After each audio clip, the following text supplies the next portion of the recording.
In the merciless environment of the desert that my pride calls home, community is paramount. We hunt together, we gather together, we protect each other, we prosper. Strange stars, arcane runes, superstitions, and blood maledicts. All reasons why I had to leave, to face these elements alone. Until I met her, a Genasi woman. We said we'd protect each other, or something along those lines. I have a new pride now, and I will do what I can to not let my curse get in the way. Hopefully with their help, I can cure it, or at least learn to live with it. Oh, hello there. No, don't mind the snake. Gypsum won't hurt you. Unless I ask him to. My name is Sivan. It's hard to say what I'm looking for exactly. All I know for sure is that I haven't found it. I believe that my mother may have the answers I seek, but I can't really confirm that until I actually meet her.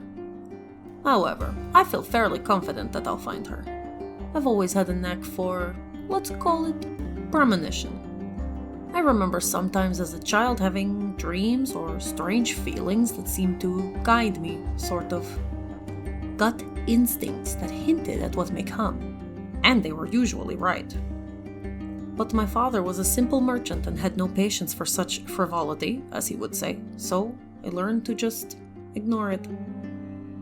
Years later, after my father died, I wandered around for a bit until I finally landed in Boaz. It was there that my arcane training began. Well, training is a strong word. Let's just say I found an underground study group.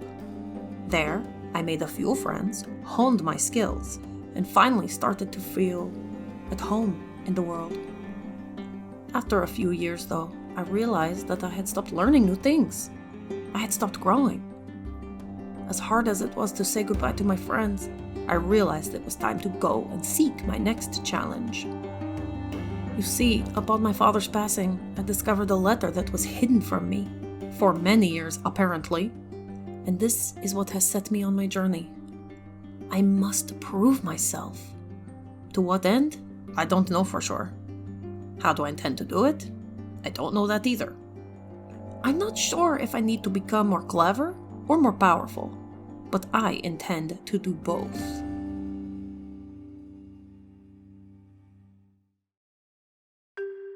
What are you doing in this jungle? What? You want to know me? I am Conley.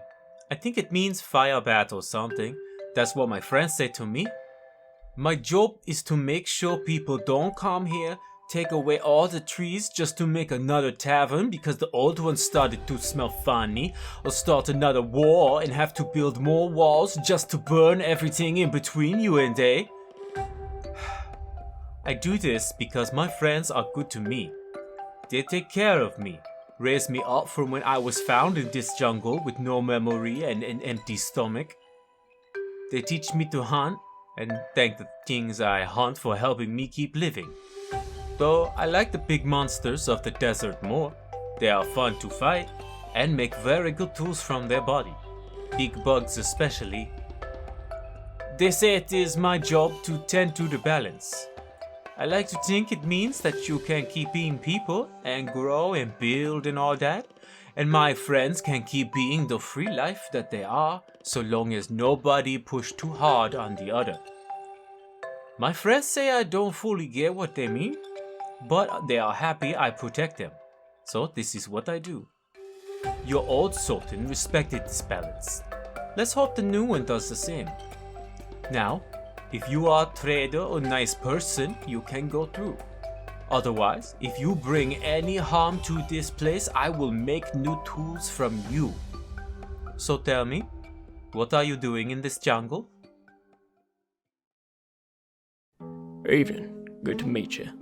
Most folks know me as the Jackal of Zaracuda, but my friends they call me Jack, and I hope we can see each other as friends. You may know me as a spy and advisor, or you may have heard of me from that unfortunate assassination business. Well, why don't we put all that aside for now and get down to business? What can I do to help you out today?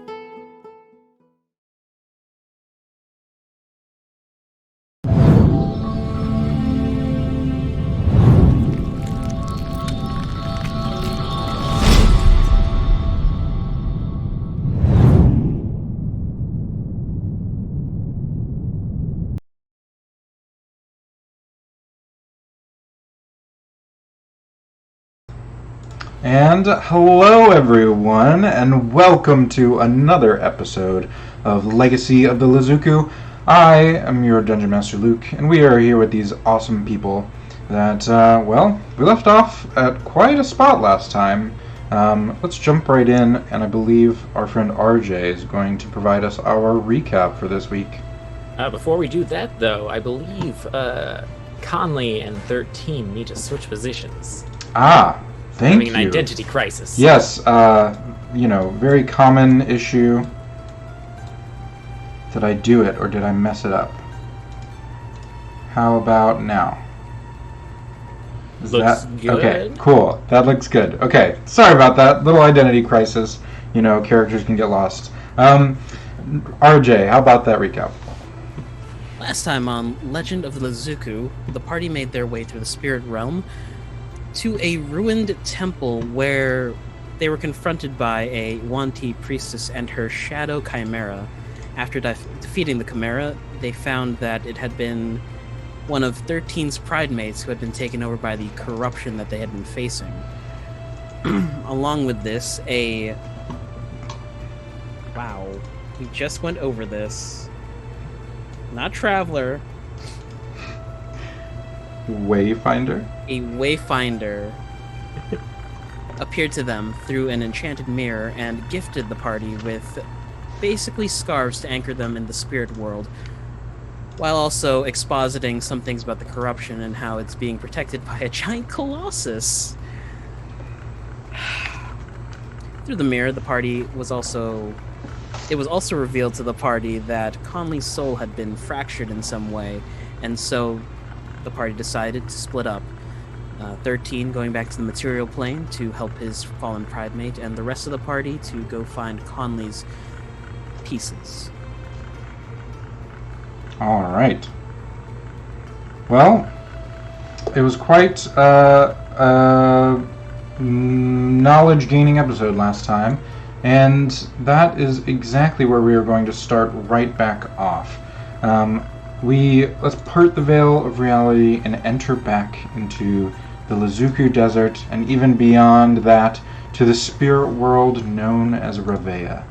A very mystical place and a very strange area.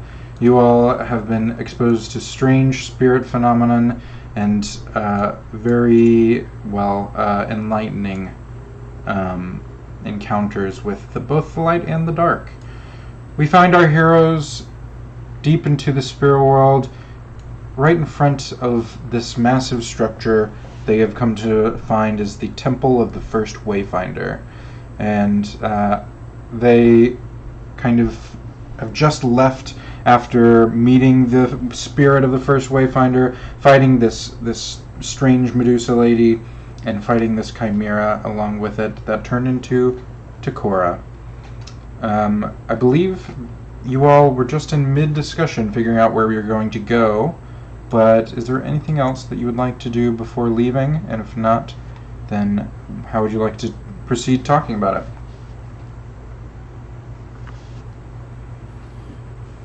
Well, first we have many items that we need to look at. Maybe find out what they do, if they can help us. Oh, I did say I was going to do that, didn't I? I'm sorry. Yes, I can do that right now. Are we in a hurry? It's going to take me a little bit. Well, I think 13 is in a hurry. We need to get that person to a healer. You recall when I believe Conley potentially did a medicine check before that Takora's condition is pretty stable, not going to be dying in the next few maybe hours, but beyond that you're not sure. So Pressure. You're still saying hours. Right, that's still cutting it close. I'm just giving you the information. That's up to y'all. Oh my god. This is like EMT level of stable. Okay, well, I need 1, 2, 3, 4, 5. I need 55 minutes. So Goodbye, 13. So, what I can do is, well, wait, Jackal, are you going with Conley? I don't know if I'm going to be able to keep up 13. I would Okay. prefer if nobody was alone. I think that's smart. Okay. Well, I could take these things with me and identify them when I'm in the waiting room, or however that works, once we get them checked into the ER, or however. And then once we meet up again, we can, unless you think you're going to need them now, you could just drink the potions and see what happens. I don't know if I'd recommend it, but you could. Best save them for later. Are they all the same color? No, they are not. One of them is in a rectangular glass container that is a kind of like very bright orange color with some carbonation or some sort of bubbles. And another one is a very deep ruby red that's in a kind of a triangular flask.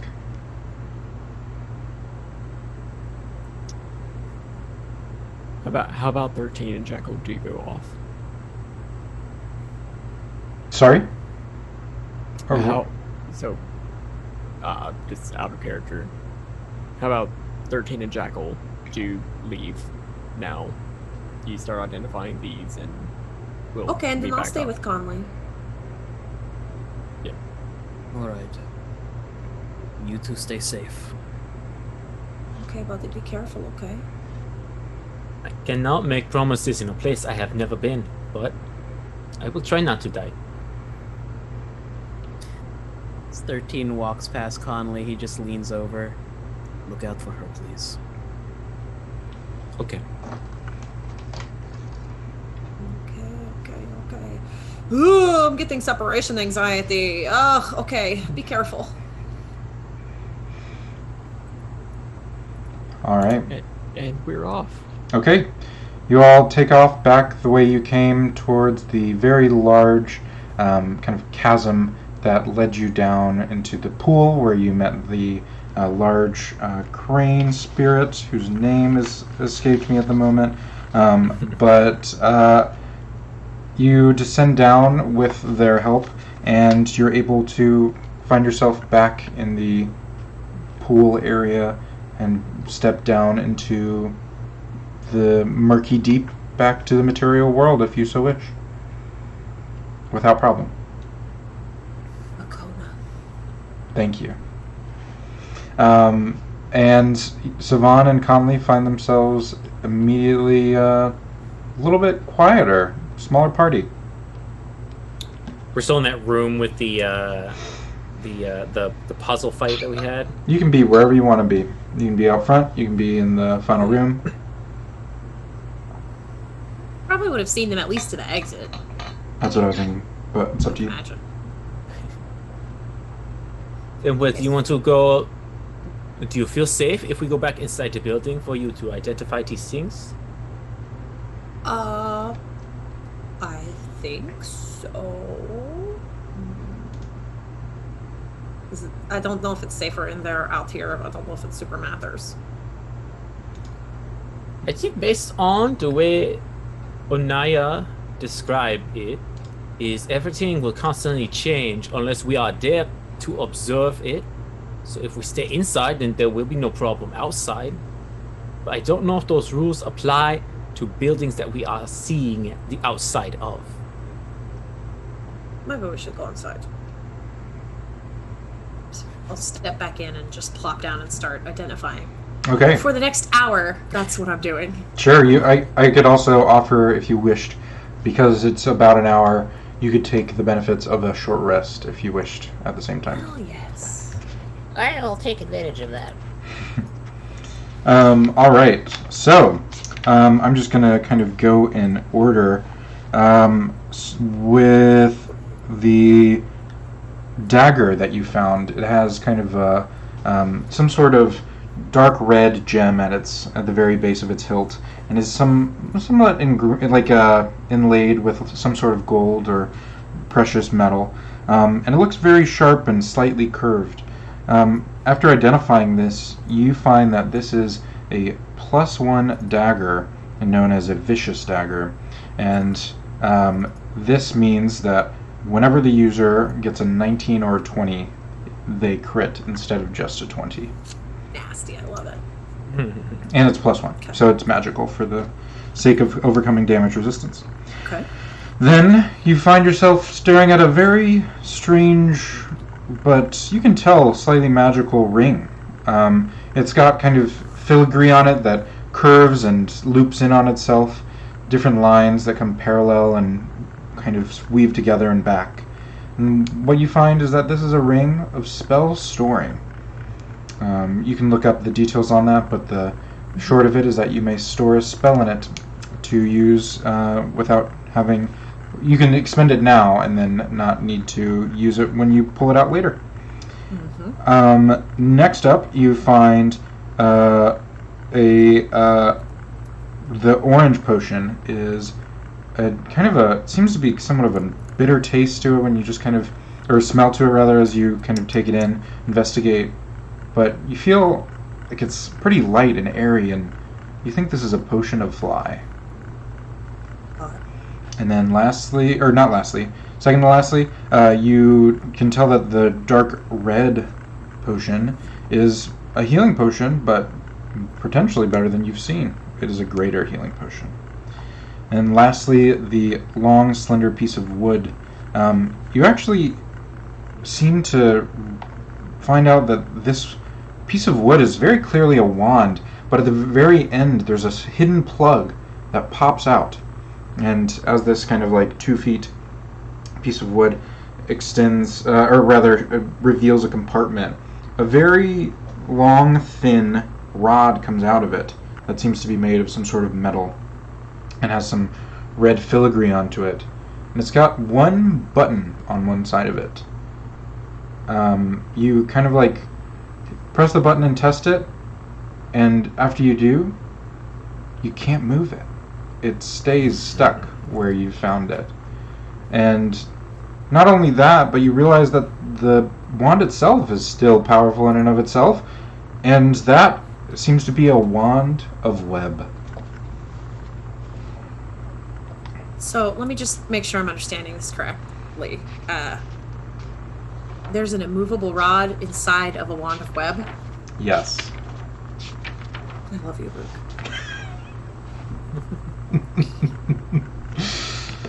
So that is the hall that you have found from this temple. How do you wish to tell Conley about this? It's all trash. I'll just keep. I'm just kidding.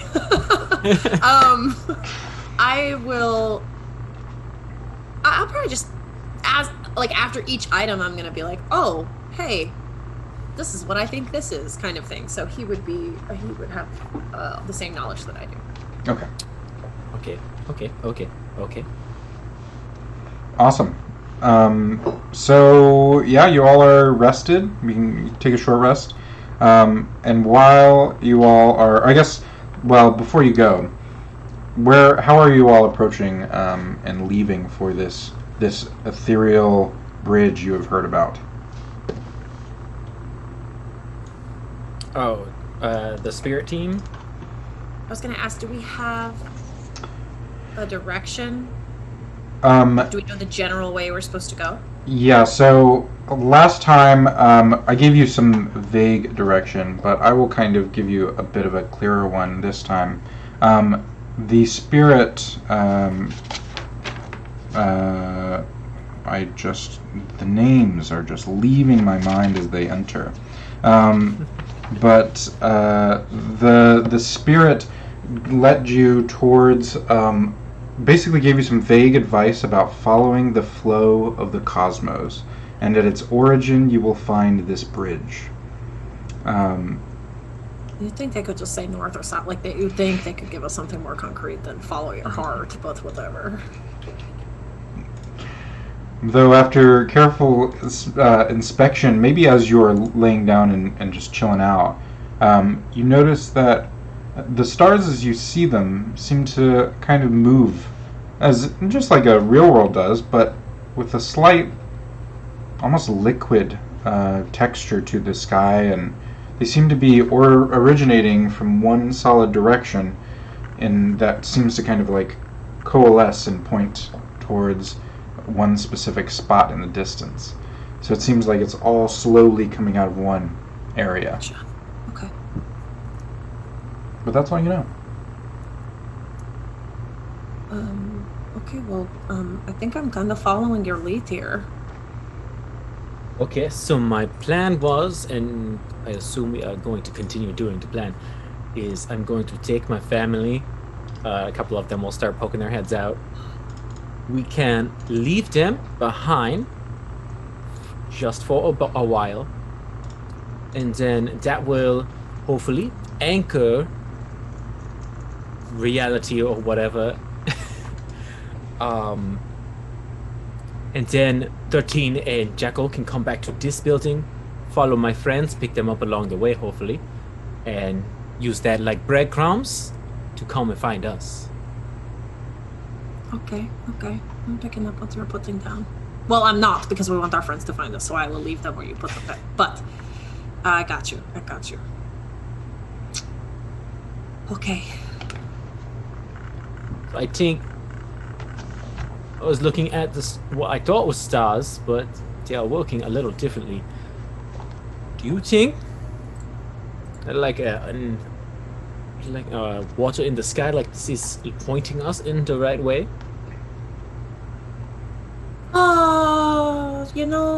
Maybe. Can I try to use my crystal ball that I got to see if I can point us in the right, like, to verify if this is accurate? Or my runestones, one or the other? How would you like to do this? Let's see. There's not like a specific mechanic for this. I really am just gonna try and like roll the dice, press my luck kind of a thing. So I want to, I'll summon Gypsum and just kind of kneel on the ground briefly, and I'll toss the rune stones and have Gypsum slither across them, and as Gypsum slithers across, they one by one light up with this like bright ruby glowing energy. And I want to see if they tell us if this is the right way or if we're barking up the wrong tree. Okay, then why don't you make me a spellcasting ability check with your normal bonus. Word. Oh, look at the dice. That would be super helpful to play this game. Okay. Spellcasting plus 3. Ooh, 16 plus 3, 19. Okay, so these runes light up in a pattern upon the ground as Gypsum slithers over them. And as they light up, their colors seem to kind of resonate with the tones of the quote-unquote night sky, or whatever it is in this realm. And you find that this color configuration in a kind of light red and a bright purple and flashes of white, you can tell it corresponds almost as if it was kind of laying itself out in a pattern that you can see matches some sort of group of stars that appear on the sky itself and are coming from kind of like a, I guess what you would call a northwesterly position from where you are. But that's all you can tell. Okay, I'll just gather them all up. Yeah, I think that's the way. I think our fate lies before us. Okay, then I think we just begin walking. Mm-hmm. I'm gonna pull out a handful of my family to give them a quick briefing. Okay, sono, chino, sodo, me. I'm going to have to leave you all behind, but it's only for a little bit. You need to stay where I put you, and I promise that somebody else is going to come and pick you up. You know them, they're the ones that we have been with for a few days. So stay exactly where I put you, please. And they will come and pick you up, and we will all be back together, hopefully not before too long, okay? You hear a collective all across, indistinguishable of each other, but they all kind of give an affirmative. Okay. May, then I will start with you. You stay here in this building, okay?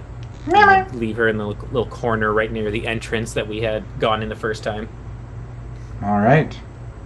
And as you start your trek, leaving your friends, or rather family, behind you, Savan and Conley make their way across the light gray and strange ethereal sands of Ravea.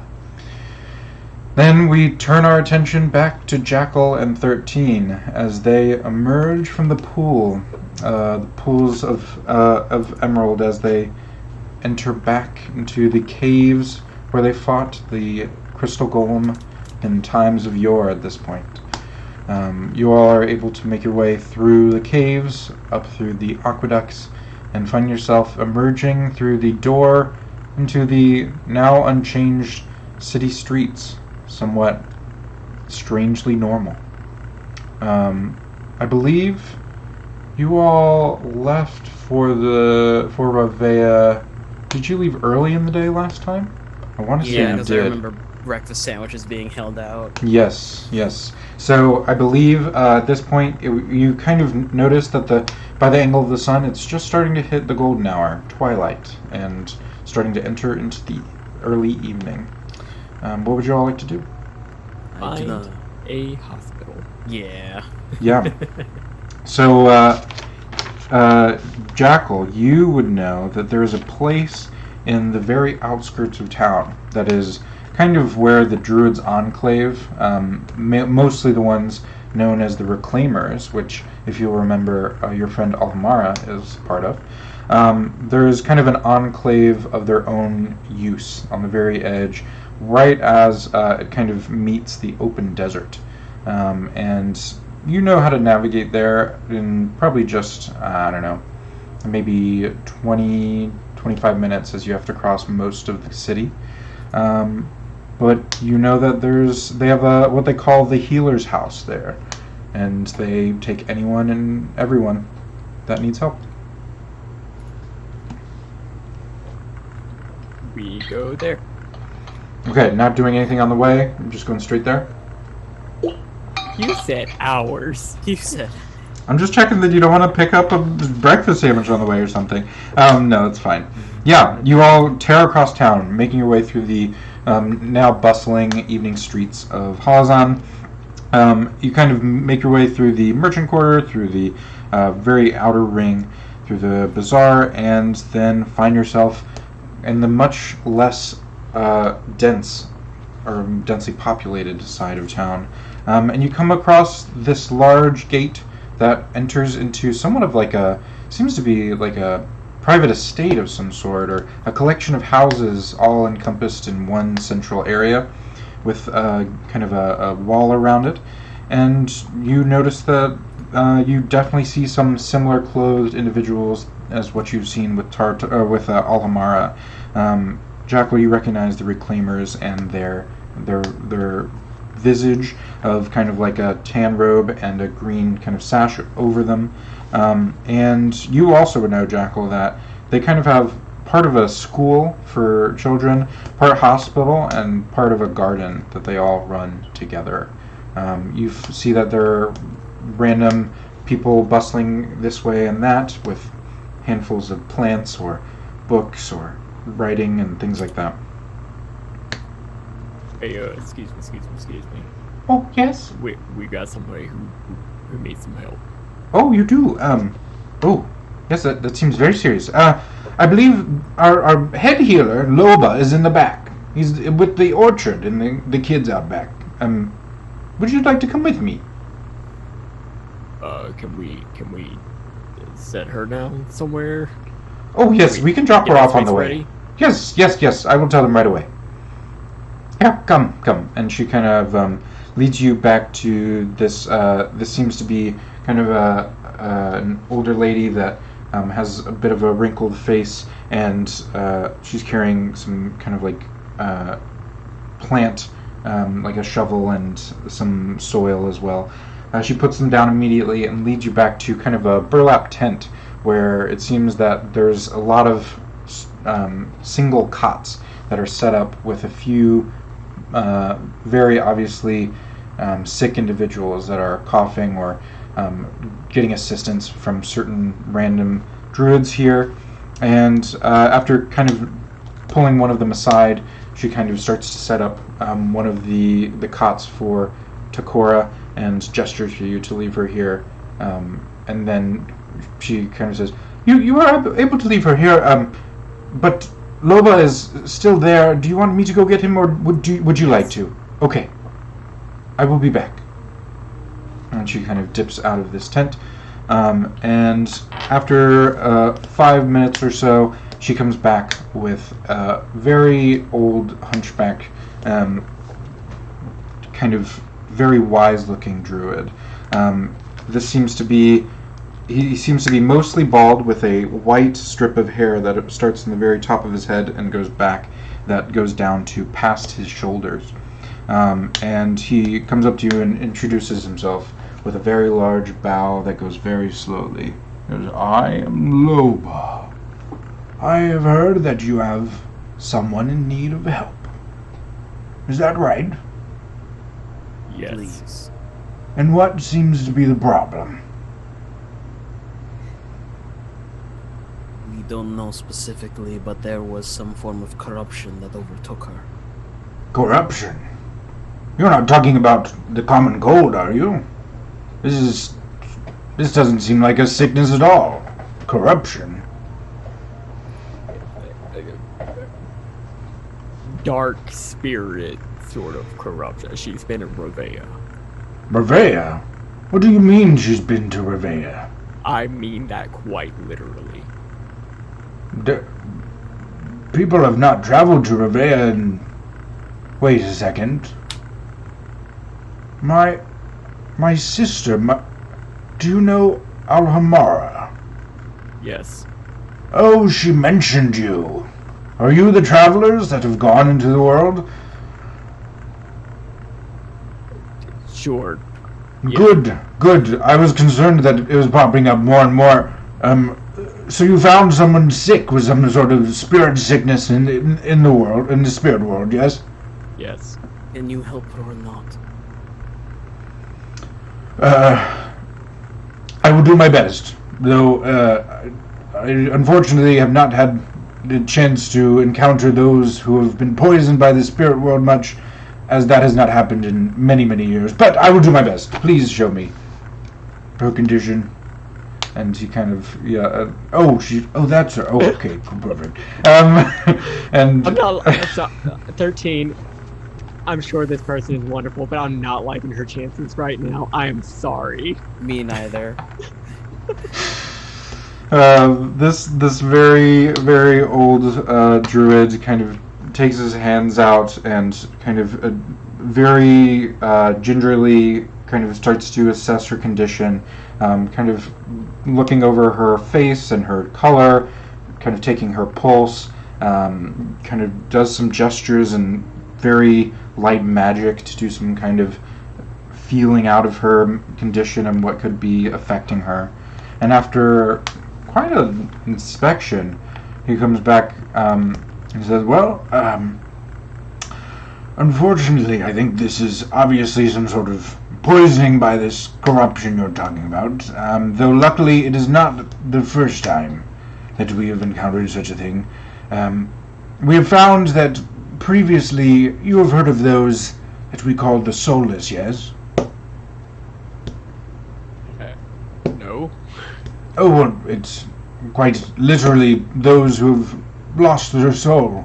You see, there's ghost stories that it can happen whenever you are caught out in the desert and the sun goes down and you're caught without shelter. It can happen, or if a strange creature were to come out and consume your spirit, that also is possible. Long story short, someone drank the water in the pools of Emerald once, and unfortunately this was before we knew about the issue there. This is the corruption you speak of, yes? Sounds like it. Well, we were able to remove it mostly with a purification ritual.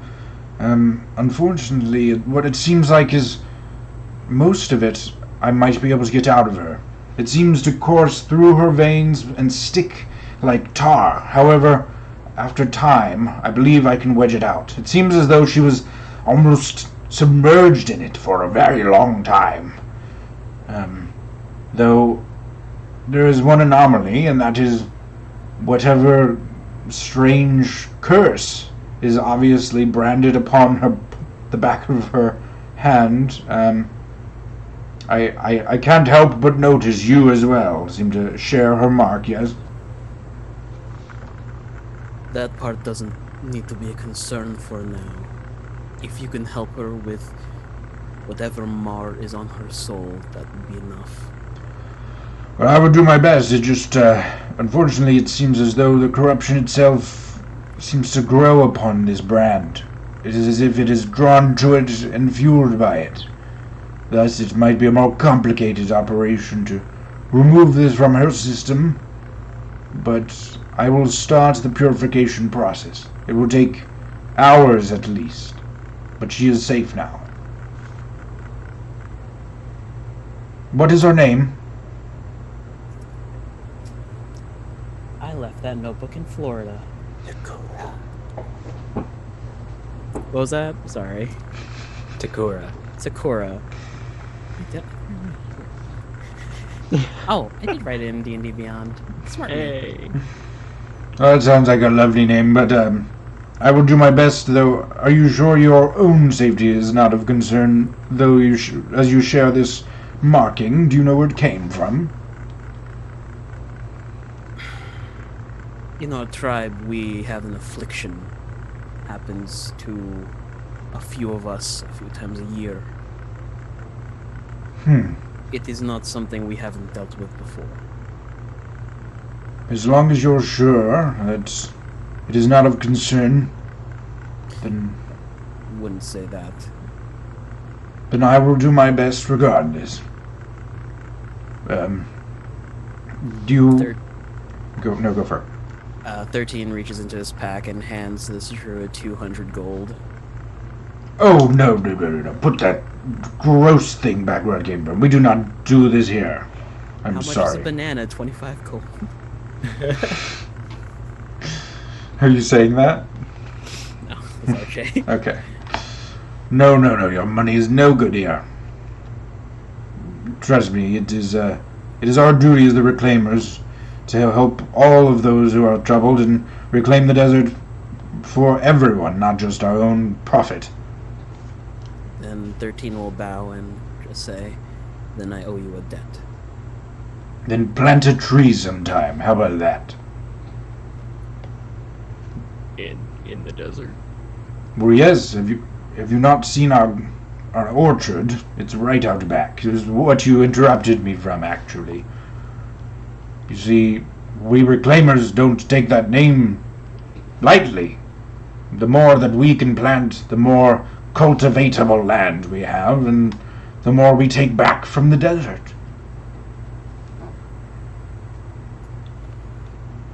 I don't know if we people can do that. Oh, we have trees and saplings ready to go if you so wish.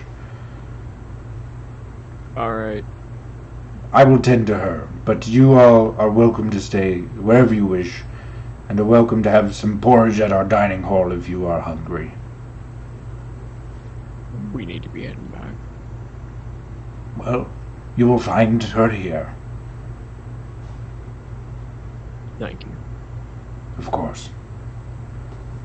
He bows and turns to tend to her purification. Anything else you all would like to do at the current moment? 13 will lead Jackal out. This might be a bumpy ride for you. Oh shit. Alright. He takes a moment to center himself, and just flavor-wise, there's a steam that hisses off of him as the fur turns chitinous. He gets onto all fours.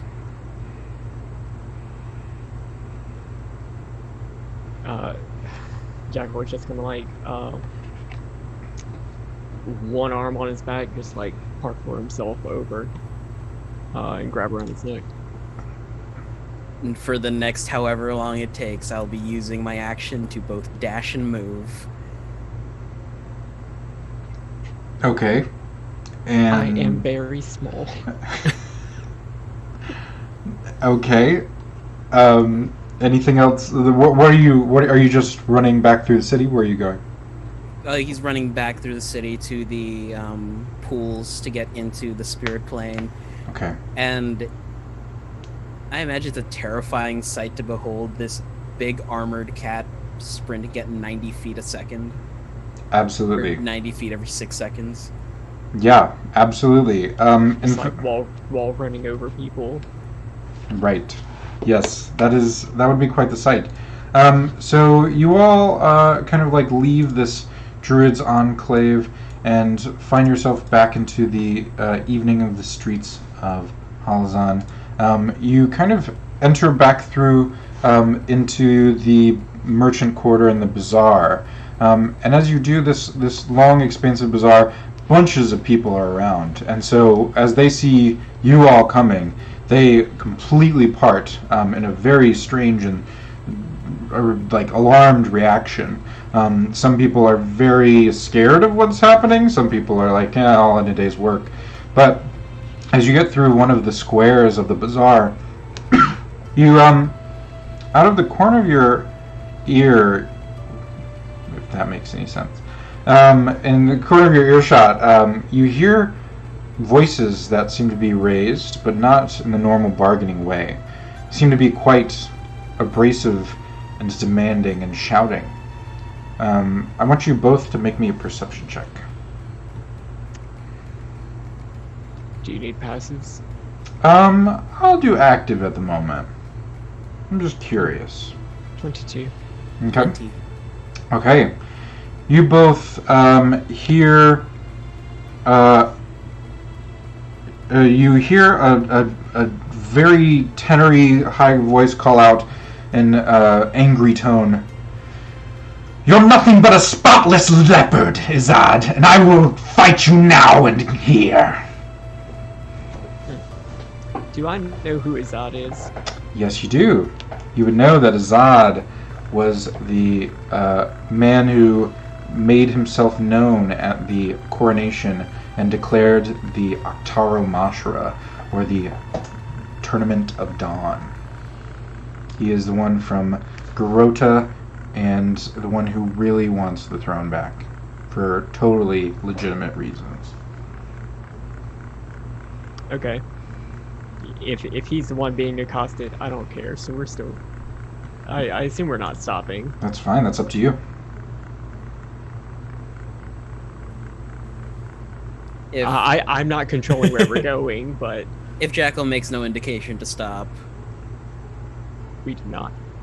Cool, that's totally fine.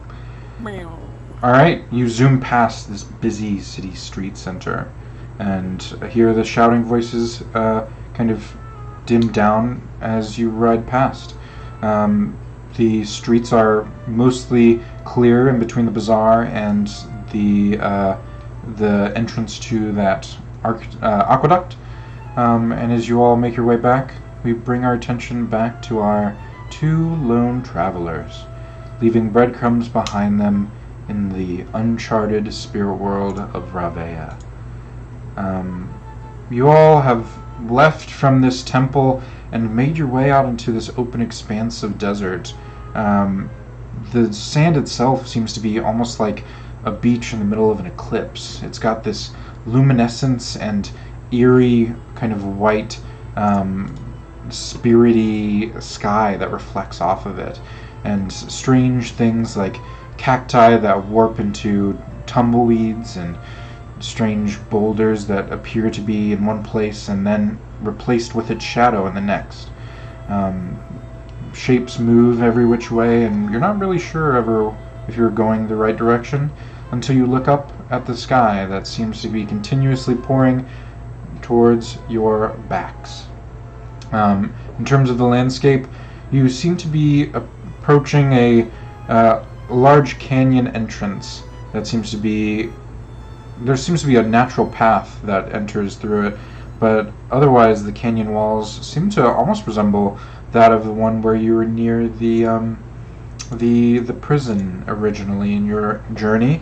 And you find that as you're approaching this canyon mouth, at the very, very, very tip of your vision, you can see what looks like a large, I mean very large, gate of an archway that seems to be out of place on the landscape. You see natural canyon rock that kind of climbs up into a bluff, and then just at least maybe half a mile to a mile back, you see this large, massive, must be hundreds of feet tall, stone or marble or some sort of massively architected archway that looms in the distance. Is this or would I know whether or not this is the Canyon of Secrets? You are not the most confident, but you remember that the Canyon of Secrets was more described, so it is in this general area. However, you think that it was pointing to a slightly different direction when you were first directed towards it, though this seems to be similar in the sense that as you enter this canyon mouth, a strange mist and fog seems to grow from nowhere into the majority of the opening of the entrance. So you don't think that this is the Canyon of Secrets. This is still, if we were to look up at the sky, it still is giving us the vibe that we are walking in the right direction. It is. Mm-hmm. In fact, as you're able to kind of take in, before going into the mouth of this canyon and seeing that archway, behind the archway it seems to almost like the sky itself seems to warp into this like what is it, hyperbola? A hyperbolic kind of like V shape that seems to stretch into the sky, almost as if the origin of the entire night constellation and tapestry originates behind this arch.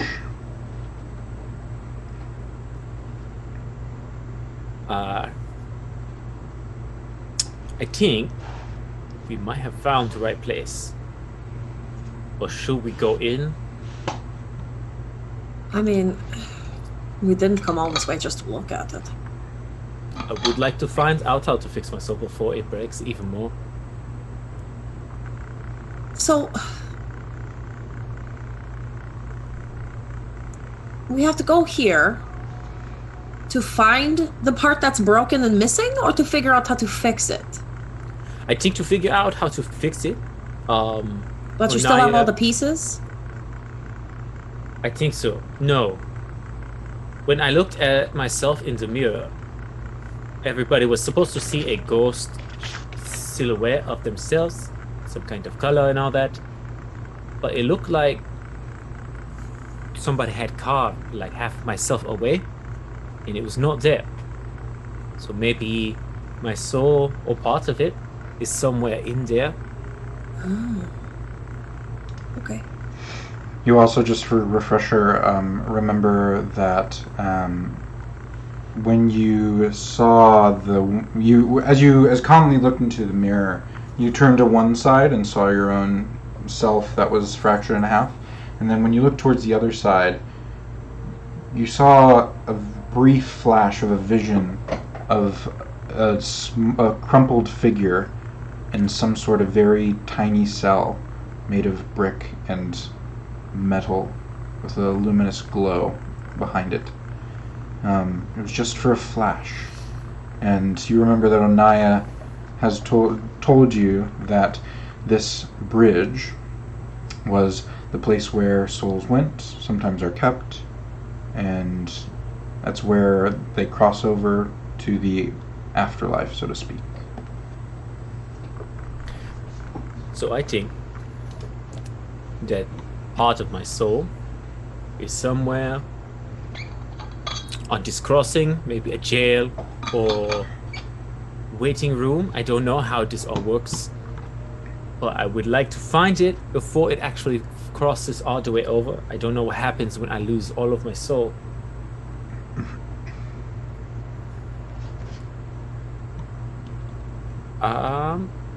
What did you do to put your soul in jail? Is that something that could happen to anybody, or like? Is it like a karma thing where if you make a bad choice, you like lose a little piece? Or is it more like a terrible lottery where you just get it stolen? Or are you cursed? Do you know anything? As much as I would love to have those answers, so I would be less confused myself, I don't really know. I just recently find out that souls are a thing, and then on top of that, I look in the mirror and find out that my soul is broken. Maybe that's the trick. Maybe you're not supposed to ask. You know what I mean? I think you might have made the right decision to not look in the mirror if that is the case. Well, we'll see, won't we? I guess I'm gonna start heading that direction. There's All nothing right. else to do out here. No, there's not. It's a pretty bleak landscape. You move through this opening of the canyon walls, and they immediately start to kind of like become more and more angled to the middle. So just a sliver of light of the eerie white spirited sky and clouds you can see above you and the stars behind it. You enter into this canyon and find that it's, like I said, very misty, seeming to be coming from whatever winding path is that you're walking down. And it seems to have little enclaves of kind of like little nooks and places to hide and little offshoots and side alleys. After walking for about 5 minutes, what's your passive perceptions actually? 12. Wonder if I even have a score. 14. Okay. You all kind of like make your way, you're just kind of turning a bend down this winding pathway when suddenly, from way closer than you thought it was, you start to hear a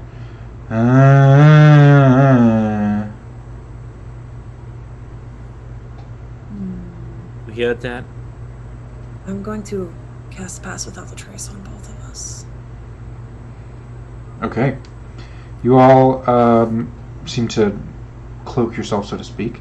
But you can tell that the sound itself is coming from your right as the path kind of curves to your left. Okay. Before we go around the corner, this kind of feels like the caves from when we went to the jail. Remember with the holes everywhere? Oh, yeah, I remember that. I wonder if it's kind of the same place, but the soul version of it, maybe. This is all I'm learning along the way. I don't like it. Peek? So, Peek around the corner. sure. Make me a perception check. Okay.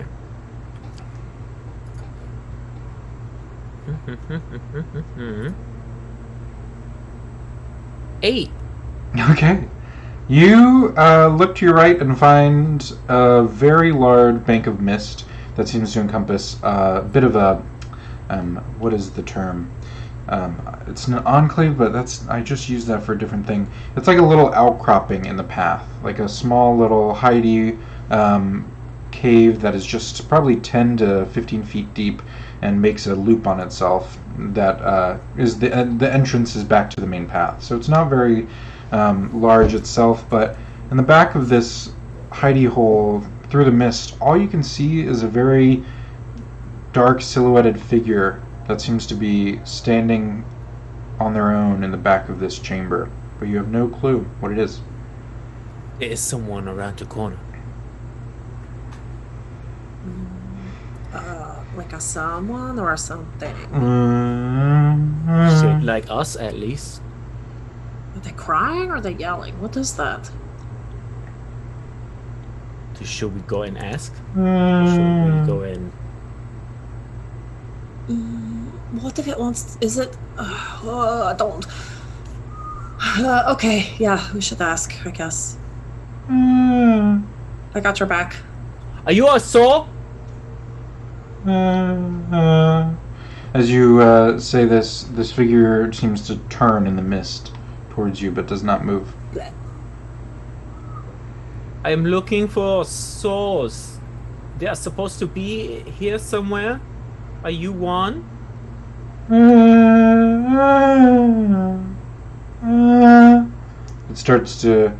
you start to see its movement. It seems like a very rickety, kind of like unnaturally moving humanoid figure. It's Nope, mage armor. Nope, nope. Mage armor. Nope. Okay, you cast mage armor as this thing kind of very like ricketedly steps over to you. Its limbs seem to kind of hang at its sides without moving, and its head seemed to be stuck in one place. You kind of like just see it moving one slow step at a time until the mist breaks, and what you find is a very disheveled, pale-skinned human woman that seems to have long hair and kind of torn up garb and broken staff at her side, a torn up pack, and you can see that her eyes are completely glazed over in a gray stupor. As you kind of like see her figure walk up to you, she kind of stops just a couple of feet in front of you and very barely notices, kind of like acknowledges your presence, and just kind of lets out a Going to touch its shoulder.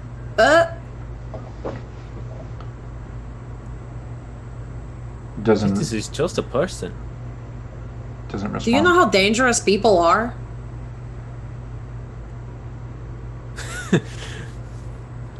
I hit people more than I hit anything, but That's I've what I'm saying. kind of had to throw caution to the wind when I am in a place so far out of my element. That's fair. This looks like a person. Are you a person? Look, head up. Look at me. Gypsum can talk to ghosts. If this is a ghost, then maybe Gypsum can understand what it's saying. If not, then we know it's not a ghost. Okay, that's logical. Gypsum? And he'll just like slither up from behind me and kind of circle around my neck. Yes. Always happy to see you. Gypsum, can you please, my sweet, tell me if this is a ghost and if I need to destroy this thing or not? A ghost, Sivan. You mean spirits? Yes. Oh, tomato. This does not seem like a spirit. Did Conley not just touch her form? Gypsum, there could be different types of ghosts. I don't know. Oh, spirits. I don't know. You see Gypsum turn to this disheveled woman and kind of give out a strange kind of pattern of squeaks and hisses and different types of tongues that you possibly haven't even heard him use before. And this form, she just seems to kind of like turn towards you and Sivan and Gypsum, and give I'm a person. And Gypsum turns back to you and says, I don't think this is a spirit. And if it is, it's not one that gives good information. What does Gypsum say? He says this whole thing is bunk and we should probably bounce. I'm paraphrasing. You're talking about leaving or just continuing? She has no information. I don't think we're going to get anything out of her. You said there was like a tattered bag with them? Is the bag like on them or like on the ground? You can see that there's two straps on either side of her shoulders, and the pack is kind of like ripped open from halfway. So it's like just the very base of it that's kind of like hanging and still can hold some things. If you go and look into it, you find that there's some very old, tattered, worn, and faded pieces of paper and what seems to be some sort of chiseled rock. You pick up the rock and it seems to be just a script of words that says, for Marula, and that's all it says besides a small depiction of a little picture of a tree. Alright, I'll put it back inside the backpack. Okay. She continues to stare at you. Are you going to follow us if we walk away? Are you going to follow me and you walk away? What? No, it's time to go, Conley. We need to. This is not okay. Goodbye. We are leaving now. Don't follow us or I might stab you. We're leaving. We're leaving now. Oh, I hate this so much. Okay. Continue further into the canyon. You continue deeper into this cave and canyon winding path. After kind of coming across a few different forks in the road, you come across a similar kind of break in the path, and this time you hear a collection of 3 different voices. Seems to be similar, but this time in more deeper and kind of more forceful voices, and one that's much smaller. But as you kind of investigate, you find that there's a group of 3 people now, huddled in a similar corner as the one before, just staring towards the end of the wall. Similarly glazed over, similarly disheveled, and definitely not all here. For a place that is hard to enter, a lot of people are here. You don't I'm gonna switch to Primordial. You don't suppose that people got stuck here, right? Like, what if they came through here and got stuck? I haven't What if seen these a are all scarf the on any people- of them. I mean, yeah, but I'm saying, like, well, that's how we're not gonna get stuck, right?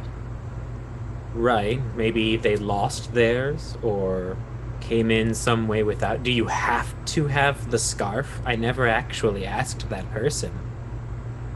I didn't either. I was so excited about a new accessory that I truly didn't even think about it.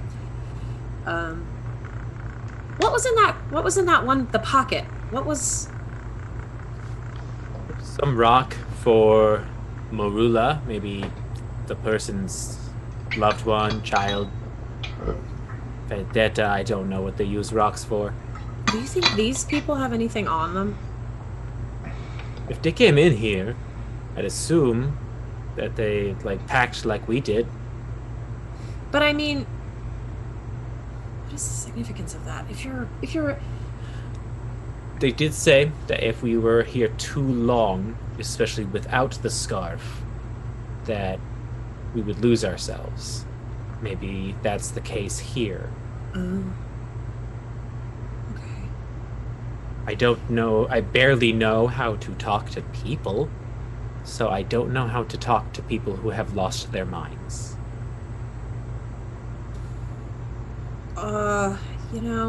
Pretty much the same as normal people sometimes. It really depends. I guess we could check their pockets to see if there's a common thread, but otherwise I'd say we keep going. I don't like the echoes of them No. talking back to us. We try one more time, and then we just avoid people from then forward if it does not work out. I am on board with this idea. Okay. In common, I will just start walking towards these people. Excuse me, are you lost? How did you get here? You hear a collective, and they all kind of turn towards your direction. There's a large, burly, kind of bearded man that's kind of the one closest to you, with a large belly, and he kind of seems to have some sort of look directly at you. He goes, Do you remember who you are? Who you are? Who you are?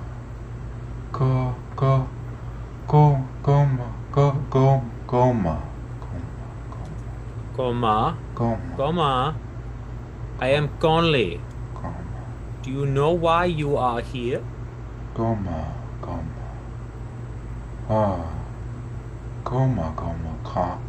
Conley.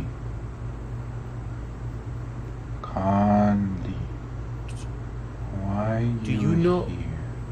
Do you know what you are doing here? Here. You understand me? Here, for Mila. And he turns to the small. It seems there's a small child that is in the similar fate next to him. That is Mila. Mila turns back to her. Why did you bring a child into here? Mila need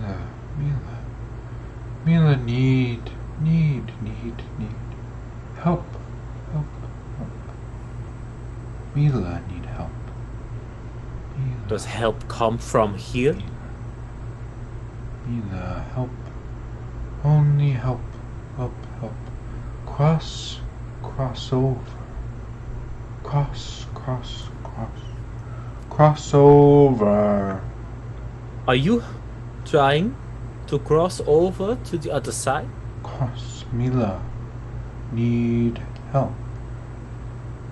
She needs help Mila. finding the way? Cross over. Conley, are we about to die right now? Did we fuck this up? If we go over there, can we come back? Cross over. Help. Sounds one way. I will help you maybe get Mila to the other side if you can help find me. Find Mila. Help Mila. I will help. I can help. I don't want to get stuck on the other side though. I can push Mila once we find a place. Do you want to go too? Mila need help. Mila. Help. Do you think we should ask if she needs help? I have been trying. I don't think. What? It sounds like they want help crossing her over to the other side. Is Mila dead? Does Mila have a soul? Mila need help. Cross over. I feel like we're like spamming the same NPC in an RPG. Like, just tell me something else. Something in this dialogue gives us what we need. Right. So it sounds like the best I can get from all of this is that they need help getting Mila to cross over. If these are people like us, then maybe Mila has already lost her soul. And they are trying to get her to the other side so that she can be with her soul. Does this sound?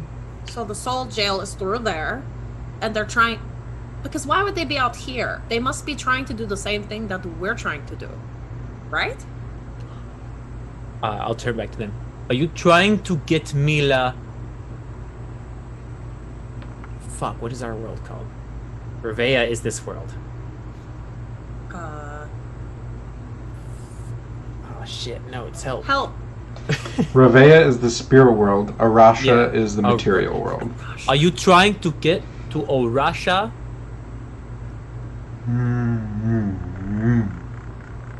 They are going in. Almost there. What do you mean? You are almost? Where? Where? He kind of turns very slowly, points to the back of the room, the little enclave, the cut-off cave. Says, almost there. And he kind of turns away from you and starts to walk very rickettily back to the back of this room. And as he finds the edge, the kind of like the wall on the back of the room, he just simply turns to the right and follows it to the right, and then turns left and follows it to the left, and turns right in front of Follows this it to the right. open archway, or there's a wall that he's... So there's a main pathway that y'all are following, and then this Right. is like a little offshoot. And Oh, okay. so he is kind of like pacing back and forth at the back of this wall in the offshoot. Okay. Almost there. Almost there.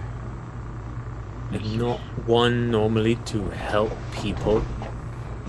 Should we bother with this? You're getting soft. I have say leave not them. Okay. I mean, what help could we be? We're here for one specific job. I bet you these fuckers saw that lady back there and they're like, should we help her? And they were like, oh, let's help her. And now they're stuck here too. So I say we just get on with the show. If we find our way back and they're still here, maybe we could do a pit stop. But I am personally more concerned with your soul than whatever the hell is going on with these people. I am very concerned about my soul, okay? Well, I am sorry. Come on. Mila. Good luck with your thing. Hopefully you get there one day. The young child doesn't seem to respond, and the Ngoma seems to continue pacing. We should just go. We should just leave that alcove. Okay, you all make your way out of this alcove back to the main path, and as we do, we jump back to 13 and Jackal, who have just made their way back into the realm of Ravea, back through the pools of Emerald, and facing Akona, the crane spirit who you helped in this chasm. I presume you want to take a ride back up? Yeah. Okay, you are able to do so. Akona and their family gives you a lift up to the top of the chasm. Anything you want to do, or y'all just making a beeline in silence, or what are y'all up to? I assume we're trying to find some little spirit buddies. Mm-hmm. Sure. So far, you don't see them. But as you're kind of like making your way down the same path towards the temple, you start to see the temple in the distance. So you know you're not too far away from where you left. You kind of make your way, another 20 minutes of walking-ish, and finally, or faster if you're clinging on to 13's maw. And after you get back, you start to see a little glistening pattern of lights that follow a trail off into one direction across the sands. And similar to what you heard described, it follows the flow of the stars. While we're inside the temple, 13 takes a look left, right, make sure that it's empty. Yeah, you go back in and kind of inspect where you were. You going back through that main hallway, and this time you turn to the left where you left those two strange creatures and fought them in that room and got some loot. Wait a second. It's caved in. It's seemingly mostly blocked, but you turn to the right. Oh. That's where it is. It seems that the location of where you fought these beings was flipped from the right path to the left since you were gone. That is not disconcerting at all. I hope we do what we need to here quickly. Back to a world that sort of makes sense. Agreed. You all look from outside the temple and find that a very small rock creature is bouncing around, playing with a pebble towards the corner of the temple. Imprimordial.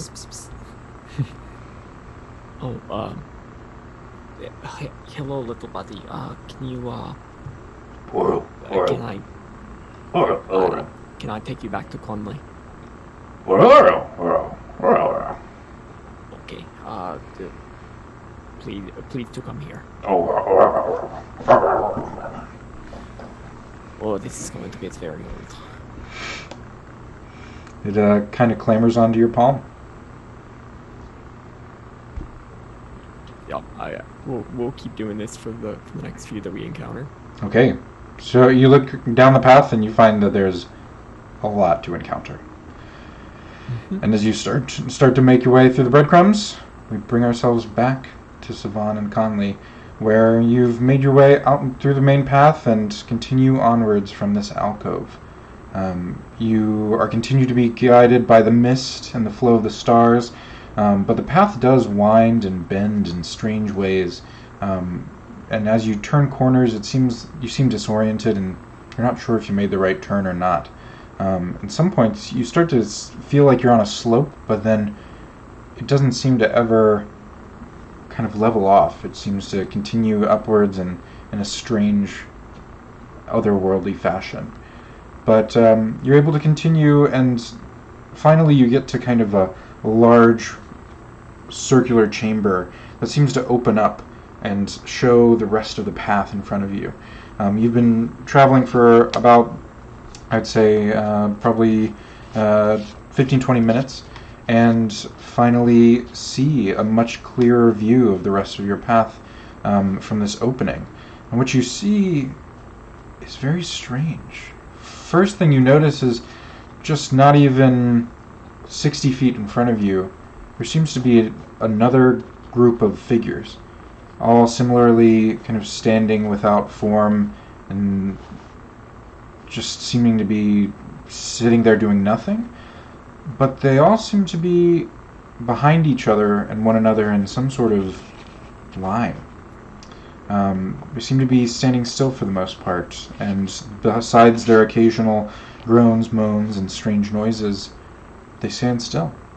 And behind them, what you see is what you saw when you first started, which is a massive, absolutely insanely large archway, the size at least of the tallest building in all of Halazan. And what you can see now as this clearing of a cave comes through is that it is made up of, what is that really? You see a whole, it seems to be made up of boulders of some sort that are kind of cascaded together, but then as you inspect one of the boulders from so far away, hundreds of feet up, you see a hole on one side and then similarly on the other, and some flat pieces that are jagged next to each other, and a strange V shape in the boulders. And you realize these are not boulders. These are skulls. I think we found where we are supposed to be.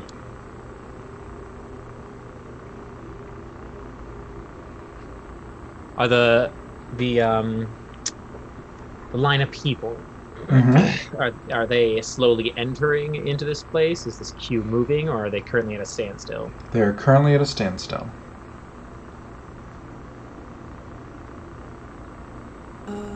And it looks like they're going through this next giant gate. In the direction. The Okay. mist is still thick enough that you're not really sure their destination yet. Got it. We could look around, I guess, but I can't remember the last time I waited in line for anything. So I say we just go up there.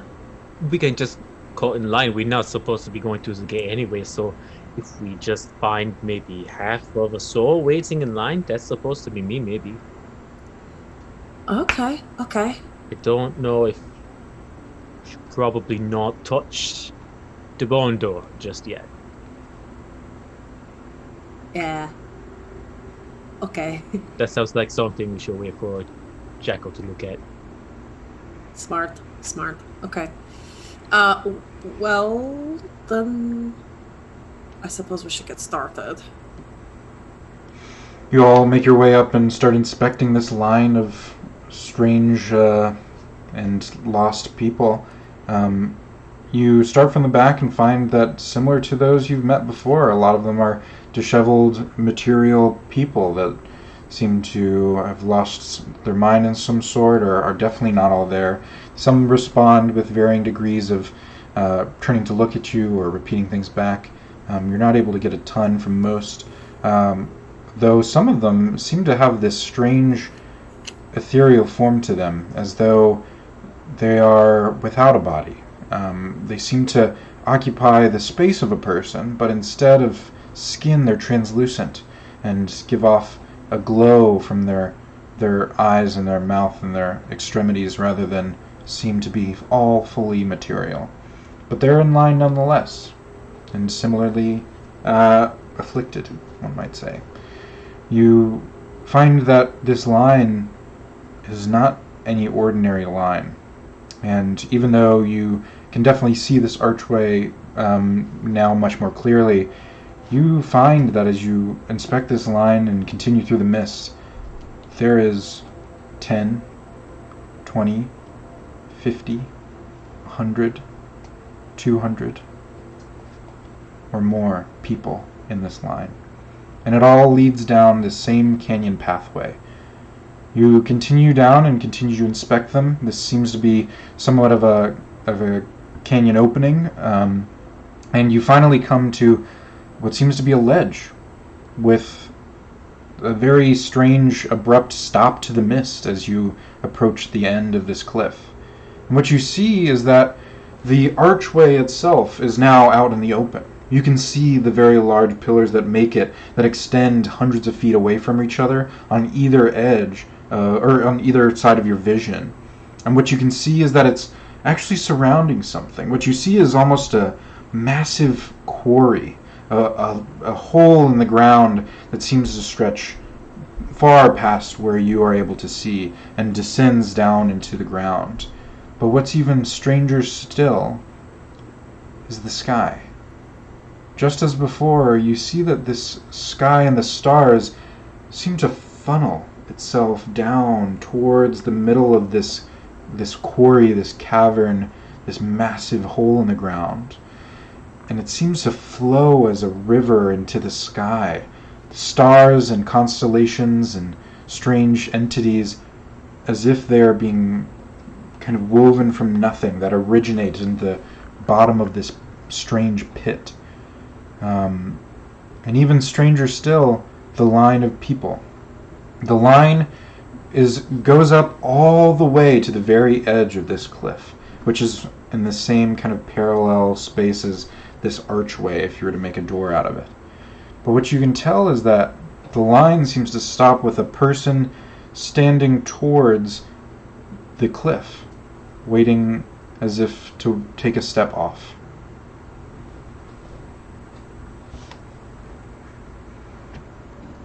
I would wait and see how long it takes them to do so. What's this process? I'm just gonna stand back and see what happens for a minute. Okay. How long do you want to wait? 2 to 3 minutes. I'm really tired at looking at all these ghosts, so I don't have a ton of patience at this point, but... Okay. 2 minutes pass by. 3 minutes pass by. And there is no movement in the line. I'm going to encourage this body forward with the momentum from my hand and push it into the quarry to see what happens. Okay. You go behind this form and give them a light little push, politely, one might say. And Holding up the line. May I push you into this quarry? Please, do I have your consent? And you are able to push this figure slightly forward, and it seems to have a very little bit of a as you push it, and it takes a step rickettily forward, and then suddenly you see that it's about to take a step off, and as it does, you see its foot step down onto what seems like nothing across this pit, and at the same time it's as if it pierced a veil. A strange rippling effect of reality seems to emanate from the point where it's touched this line in between this archway, and its foot goes invisible. It's as if you can't see it anymore. You can see that it continues to shamble forward a little bit, until the rest of its body similarly sends ripples outwards, and it seems to disappear into the ether in front of it. And everything else in line seems to slowly shuffle forward, catching up. I have one more. I'm going to take a length of rope, just 10 feet, and tie it around the next one. Okay. And also encourage it in. I guess they needed an usher or something. Okay. But as it starts to like ripple and pass through, I'm going to attempt to pull it back. Okay. Yeah, as it steps through, the ripples happen, the line stays, and you pull, and then you find, you for a second you don't hear anything, and then as it pulls back through, it goes, ah! And it's on the floor now, off balance, but it does come back through. Okay. I feel like you're about to Okay, suggest calm something back. that I don't want to hear. Well, maybe. Maybe we wait for an hour. See if Jackal and Dirty can come and catch up too. Otherwise, I have a lot of rope. So I could go inside if you wait out after the hour.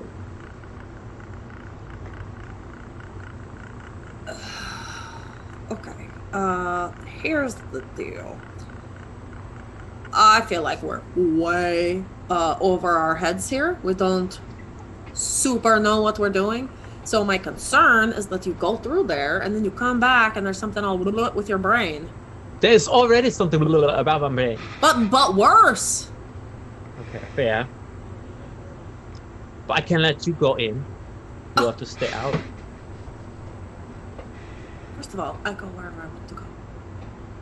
But I do agree, somebody should stay on the outside and somebody should go in. I don't think 13 will appreciate if I got you killed before he got back, so... Oh, he would kill you. So... Does that sound okay? Wait Well, a little wait bit. for an hour and we'll see, right? We'll reassess in an hour, because I'm also curious, like, how long have these people been waiting? Are there more people at the end of the line? You know, is it like a one in, one out kind of a thing, like a really good party, or is that the end of the line? Well, they were not moving until I pushed them, so I think maybe something is stopping the souls from crossing over. Maybe What if I just pushed them all in really fast? that's a lot of work. Not really. All you just went. Whoop. But that would do that 500 more times. It'll be our cardio for the day. I don't want to. Okay, I'll do the first shift, and then you can wait.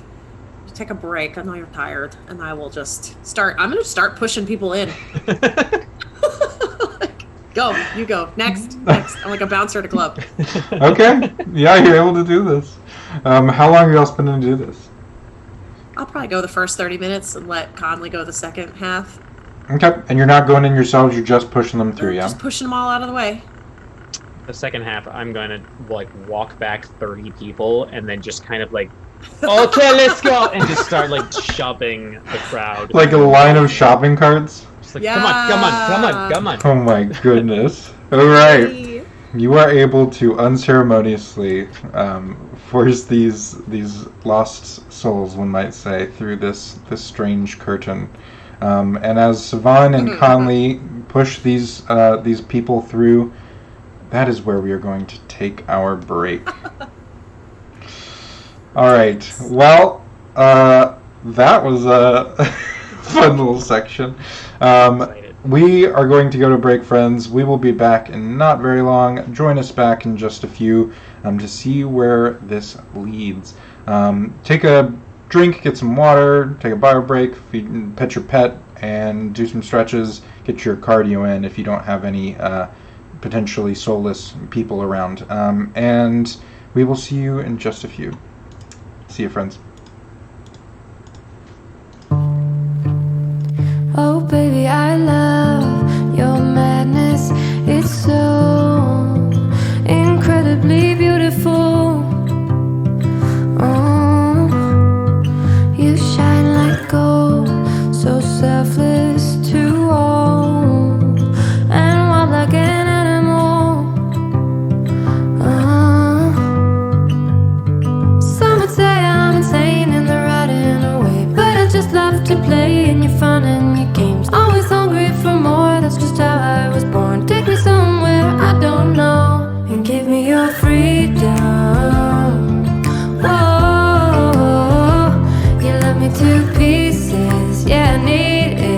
Want your pandemonium. Life is so easy. Whoa, you love me to pieces. Yeah, I need it. Want your pandemonium.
Oh baby, I love your madness. It's so incredibly beautiful. Oh, you shine like gold, so selfless to all, and wild like an animal.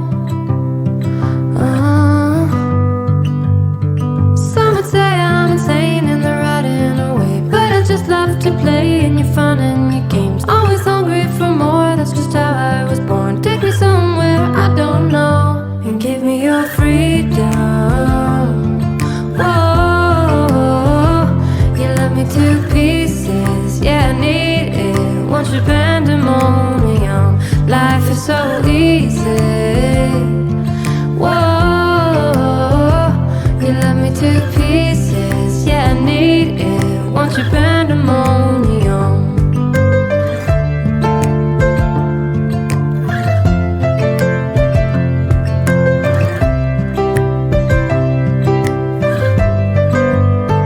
The limit of love is endless, I know.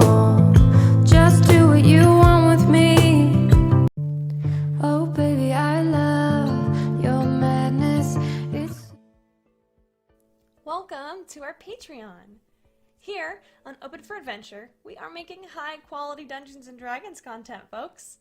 We have a great big world to share with you, and by becoming a patron, you can help us explore and expand upon this adventure. With your support, we can invest in more amazing artwork, better mics, fancy cameras, and overall stream quality. Not to mention, help us get some amazing new merch that we can use for giveaways. What do you get by becoming a patron? I'm so glad you asked. Let's take a look at the different levels and give you a sneak peek at what you can get at each tier. Did you know that the family of the First Lord Theo, the leader of the rebellion against the Empire, actually invented firearms nearly 25 years prior to the current campaign? The designs for this high-tech weapon are the Delaney family's best-kept secret. Also, they were originally invented by the late First Lady Victoria, Theo's mother. Access to lore leaks like this is what you can expect from the first tier, written in blog-style posts after each weekly session. Ever wondered what goes on off camera? The next 3 tiers give you exactly that. With Stolen Moments, you can get access to text-based roleplay moments, highlighting experiences that don't make it onto the stream, like Leona's training session with Ray and Asmrin. Stolen Moments Plus gives you access to roleplay moments featuring our guests, non-player characters, and historical figures, featuring the likes of Marshall, Annalena, and even the Empress herself. And Roleplay Addiction takes us to a whole other level. This tier gives you exclusive 30-minute videos of canon interactions not otherwise seen on stream, like late-night drunken interactions between paladins or tender moments featuring your favorite character ships. The Warm Fuzzies is super simple. It's everything I've listed so far, and also you get your name on stream after our weekly regular sessions. Every session. And our undying love. And finally, the most epic of all Patreon tiers. Drum roll, please. The Lore Master.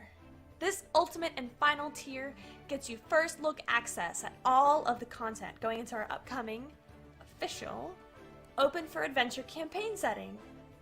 Lore, maps, monsters, items, dungeons, dragons. Go ahead, have a look around, make yourself at home, and consider becoming a patron to help us make this fantasy world a little bit closer to reality.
Oh, hi!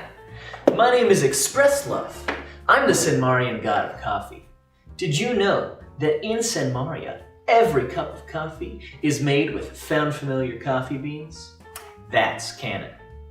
In Senmaria, every cup of coffee is good coffee because it's made with love by Found Familiar. Did you know that every bag of Found Familiar coffee features artwork from incredible members of the tabletop gaming community? That's canon. Each blend and roast of Found Familiar coffee features cool D&D names like Thieves' Cant, Face Step, and Pact Magic. In Senmaria, every royal meeting that Ray attends features the Cartographer's Blend, a brew of coffee made by Found Familiar in conjunction with Devon Rue. Now that's canon. Found Familiar coffee. Buy it today.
want your pandemonium.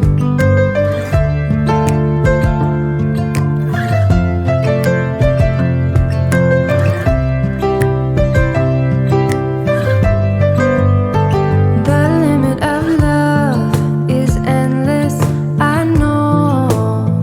Just do what you want with me.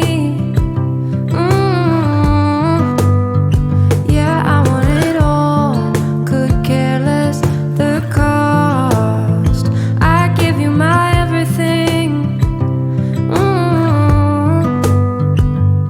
Some would say I'm insane in the right and away, but I just love to play in your fun and your games. Always hungry for more, that's just how I was born. Take me somewhere I don't know and give me your freedom.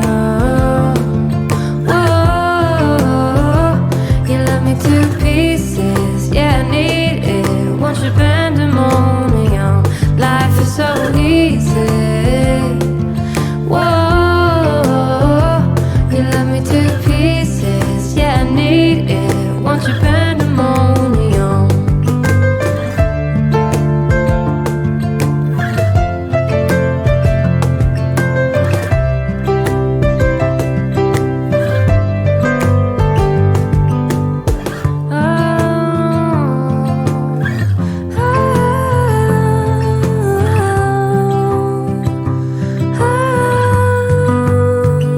And give me your freedom.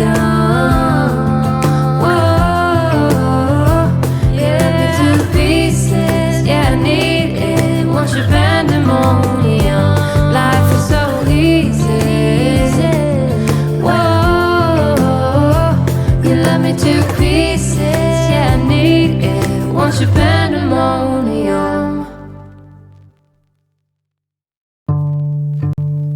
Oh baby, I love your madness. It's so incredibly beautiful.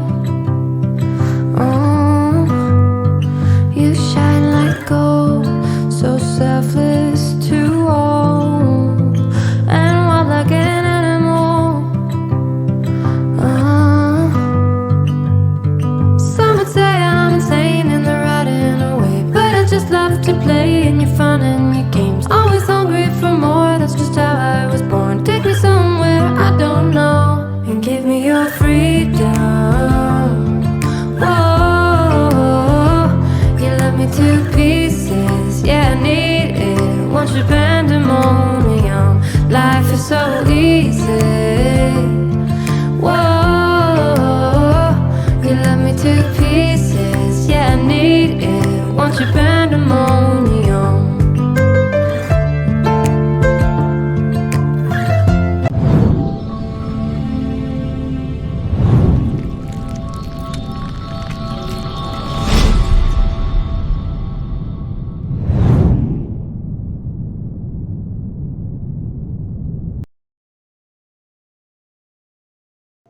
And we are back. Hello, everyone, and welcome to Legacy of the Lazuqu, where our players just found themselves in a very interesting place, moving through a canyon of strange, lost people, and finding out what they're up to. 1 second while I fix a technical thing going on real quick. Let's see if we can get Chris's captions back. Can you say something real quick, Chris? You are muted, but it still did not pick it up. It should pick it up in... I can see it on web captioner. Huh. I'm not sure why it's not picking up. Okay. Let me try and refresh my page. Okay. Sorry about that, folks. We were just trying to get How about this... now? No. Otherwise, check in your Chrome settings that your microphone is right. Did it flip suddenly? Was it working while we were streaming, or did it not? Yeah, work at I all? see the text going on the web captioner, so it's Huh. web captioner's picking. Can you give me just a new link and then we'll work it like that? Hey, why not? Cool. Let's do it. Alright, everyone. In the meantime, let's jump right back in where our heroes left off. This time, we're starting back with Jackal and 13.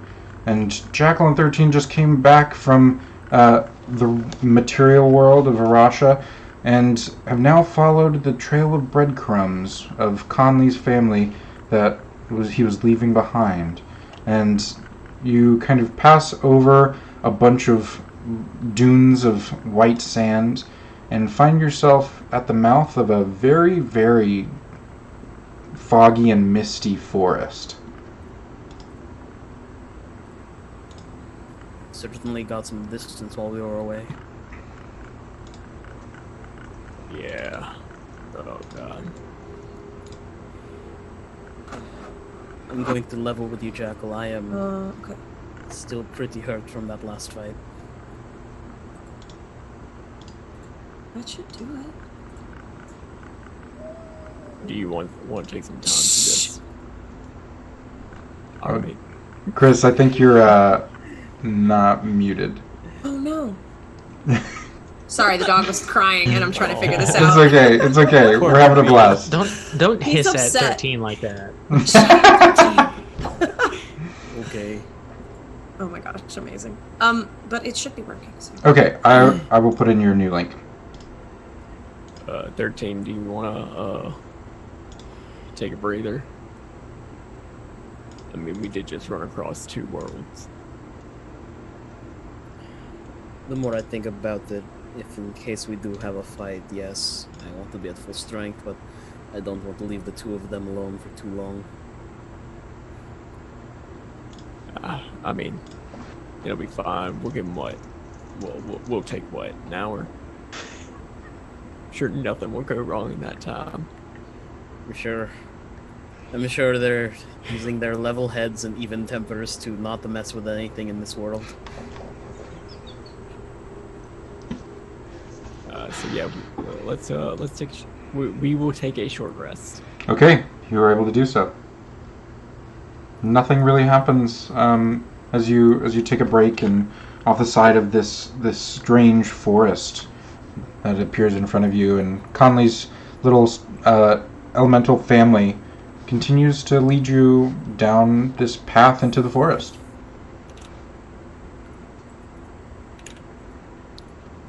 Oh. I healed perfectly to max. Nice.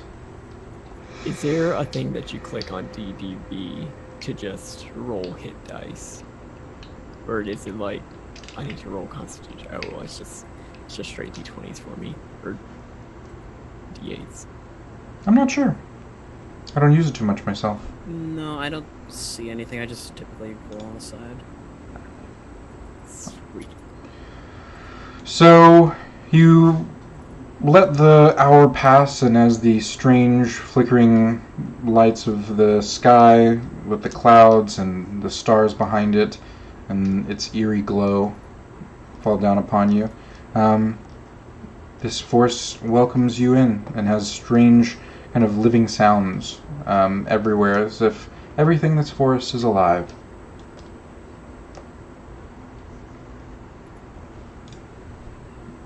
I presume, are you all going through, or are you doing anything else before you set off?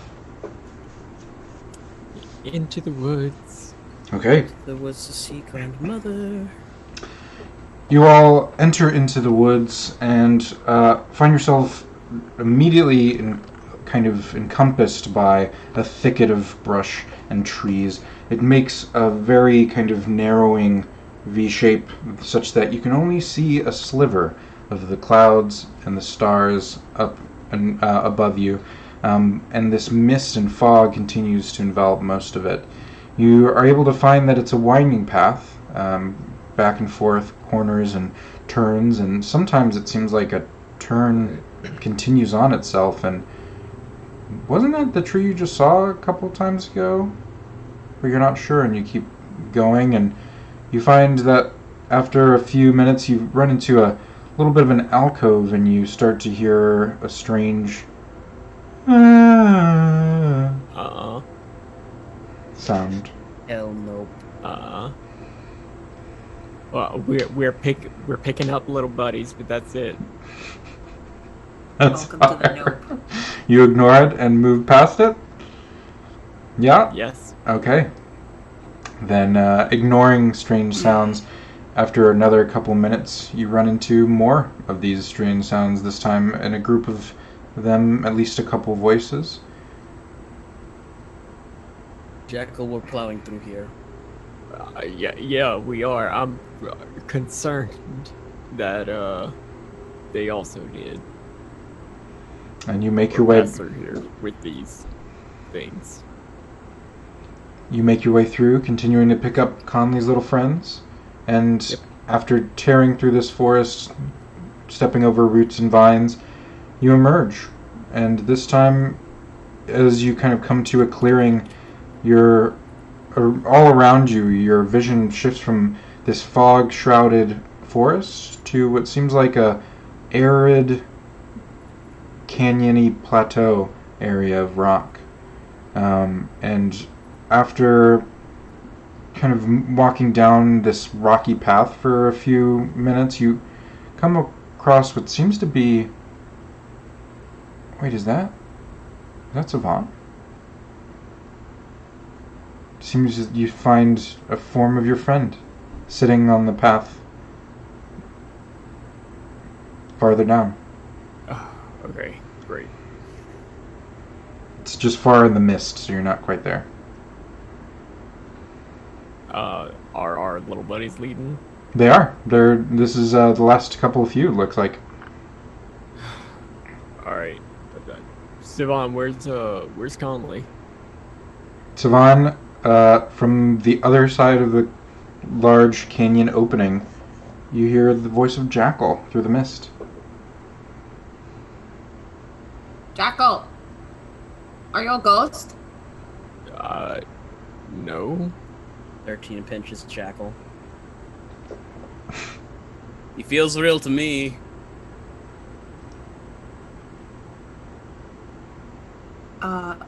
Conley we're still together, right? Mm-hmm, yeah. Or did Conley go? Okay. Y'all are just Does chilling in Conley front hear? of the gate. Yeah, you're both there. Mm-hmm. No, I'm saying, can Conley hear? Yes. Oh, okay. I just want. I don't trust this place. No, nobody pushed each other through the veil. Just accidentally. So we hear them, but we do not see them. You see their forms in the distance and through the mist. It's just really foggy. Oh, you can come closer if you want. It's safe over here. We've just been pushing these guys through. Wait, what? That's a long. Don't worry. Just come over here. We won't push you. Did you Alright. run into anybody named Mila along the way? I didn't stop and ask. Don't worry then. You all are able to make your way and reunite. Your forms as real as you can believe. Erky and Jackal have arms full of these tiny elementals. I can take those back now. Thank you for collecting everyone. They were very good. They all kind of like clamor off you.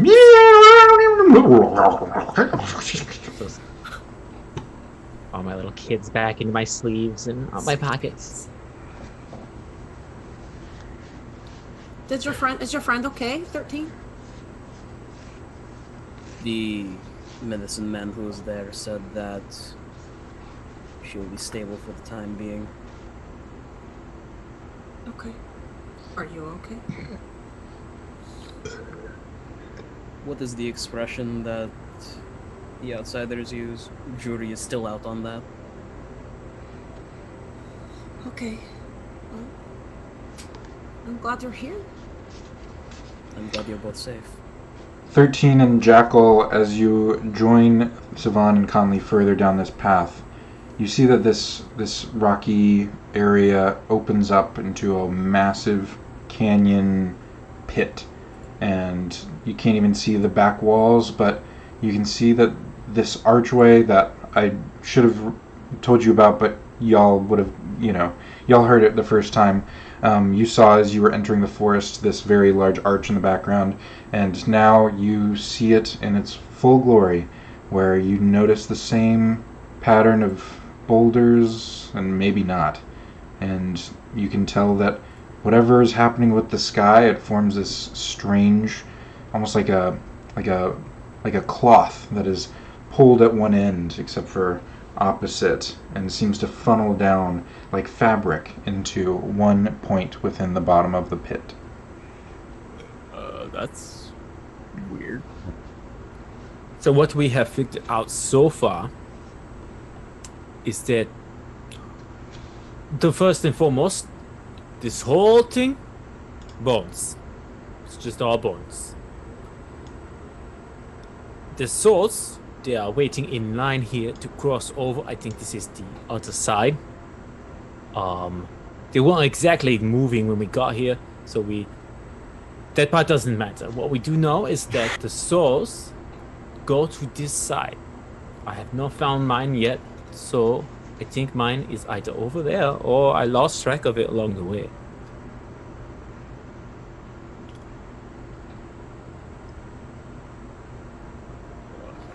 Do we know what's on the other side? No yet. People can't come back though. You can come back. Oh, yes, that's exactly it. Oh, that's promising.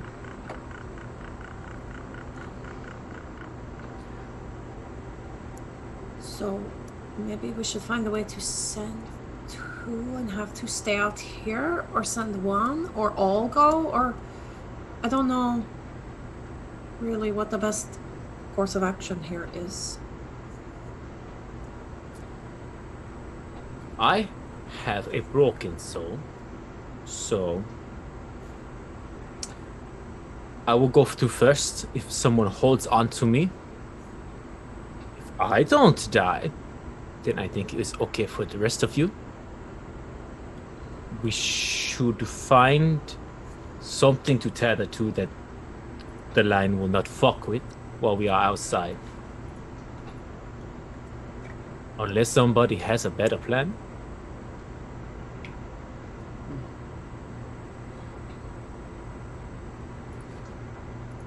If you go through, you should see if you can come back by yourself without having to be pulled. Because if you cannot, then we should not all four of us go through there. Right. Okay, so then I go in. I tie rope around myself. I will go inside, turn around, and try and come back out. Yes. If I can, I will tug. Please pull me out at that point. Okay. You're able to tie your rope around yourself? I'll offer the rope to 13. You can probably tug me the hardest. Well, you know what might come in handy in this very moment? It's just occurring to me. By the way, this stuff is pretty neat, but I'm gonna pull out the wand that has the immovable rod in it, and tie the other end of the rope around the rod and click it into place, like eye level, just outside of this gate. So Jacqueline 13, this is the first time you've seen that. You saw these things when you first looted them, but you've not seen them used and don't know what they are. They're pretty neat. We can decide later who wants to keep what, but this might be helpful just right now. Do you know how strong it is? If I try and tug. Pull. Oh, 13, pull on it. See if you can pull. But don't click the button, just pull.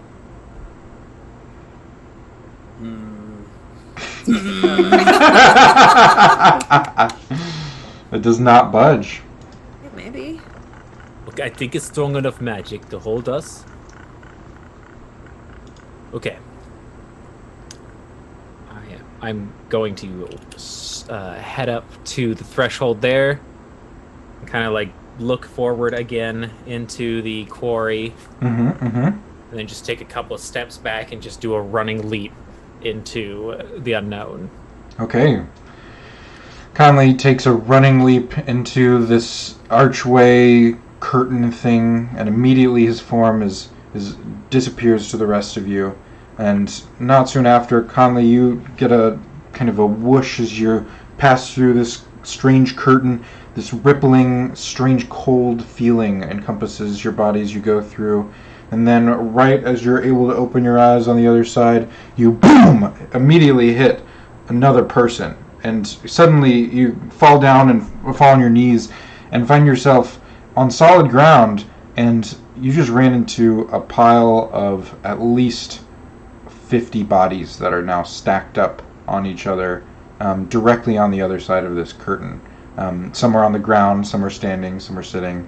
But you find that this line was not the end of the line. And you see that more of these people are continuing to line up further past what you saw. And now that you look around, you see that it was as if that curtain, that archway, was a concealment, and that there's more to this cliff than was before. It stretches off into the quarry, and you're able to see now more clearly that this is kind of a peninsula, so to speak, over the edge of the quarry. And you can see even more clearly that there's this funnel of sky and stars that falls into the pit. But around you this time, you find three new this seems to be somewhat of a square. And around you to your left, you find a large, very, very large, rectangular building that seems to have very small sort of windows and ornamentations around it, but seems to be very kind of regular and has multiple floors that are evenly spaced. On your right, you find that there's a large dome-shaped building that is extremely ornate, architected with extreme detail, and seems to be some sort of hearing chamber, or it's quite a large building as well. And then in the center, kind of like before you overlook the rest of the pit, what you find is a fountain of sorts. And on top of this fountain is a large statue that is the depiction of a vulture. And the vulture is holding in its talons some sort of brush, like an artist's brush. And what you can see that there's some sort of shimmering liquid in the fountain. And basically that is all of what you see so far. But you see that this line, you can't even see the end of it yet. It is funneling mostly into this domed structure. But you are currently on the other side. The rope is still secured to you. And you've run into a pile of bodies that you pushed through. Okay, well, first thing I'm going to do and try and come back out. You walk through the curtain, ripples through, a little bit of chills, and you're able to step back and find your companions waiting there. Okay, it looks like we can come back to it. Do not be alarmed when you go to the other side. It's a little weird. May or may not be our fault. Typically, when someone says do not be alarmed, there is something very alarming on the other side. It's your choice at this point to be alarmed, though. There are some buildings on the other side, and it's a lot bigger than I was expecting. The line, you can come inside now, and we can figure it out from there. All right. You all are able to step through this strange ethereal curtain, a chill going down your spine as you cross over, and Stay tied to the wand. And you, yeah, that's fair. Or do you want you can keep the wand separate from the rod, but the rod can stay as well. And you are able to move into this other side, but it's not. It just seems like it was a concealment of some sort. And now there's this cliff where you see a large rectangular structure on your left, even spaced windows and floors. Half of it seems to be kind of crumbled on the other side from you. The center seems to be a large fountain with the statue of a strangely depicted vulture and an artist's brush. And on the right is a dome architectural wonder. It would be considered a work of art in any standards back in Arasha. And that's where the line continues to lead. As you make your way through, you can see that on either side of the doors to the dome, its shaped building, are two massive, well, rather, I guess would be large, but massive in description more than anything, suits of armor that seem to be made of some sort of blue-ish metal that stand on either side of the door, fully as if there was someone inside them.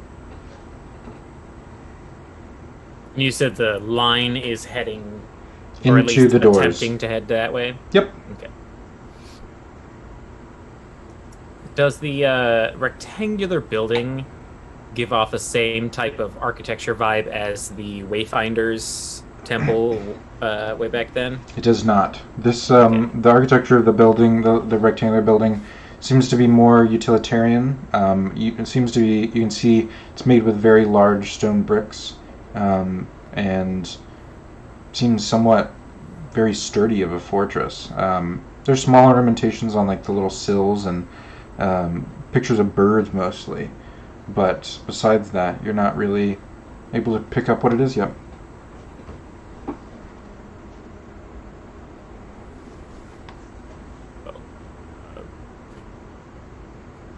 If you're fairly certain you didn't encounter your soul back there, would it be further ahead in line? I mean, there were a lot of pockets and holes as we traveled that we might not have looked inside, but this does seem to be the place that all the souls are going to. If it is not here, then I might have to backtrack. But well, let's take a look. Only what did you say about something about somebody in a room or something happened? What did you see? I think I saw like a cell, like a stone cell, and something I think, maybe not, was kind of curled up in the corner of the room, maybe sick or tired. I could not see outside of this room though. I could not tell if there was a window or doorway or anything, but it definitely seems like I am stationary.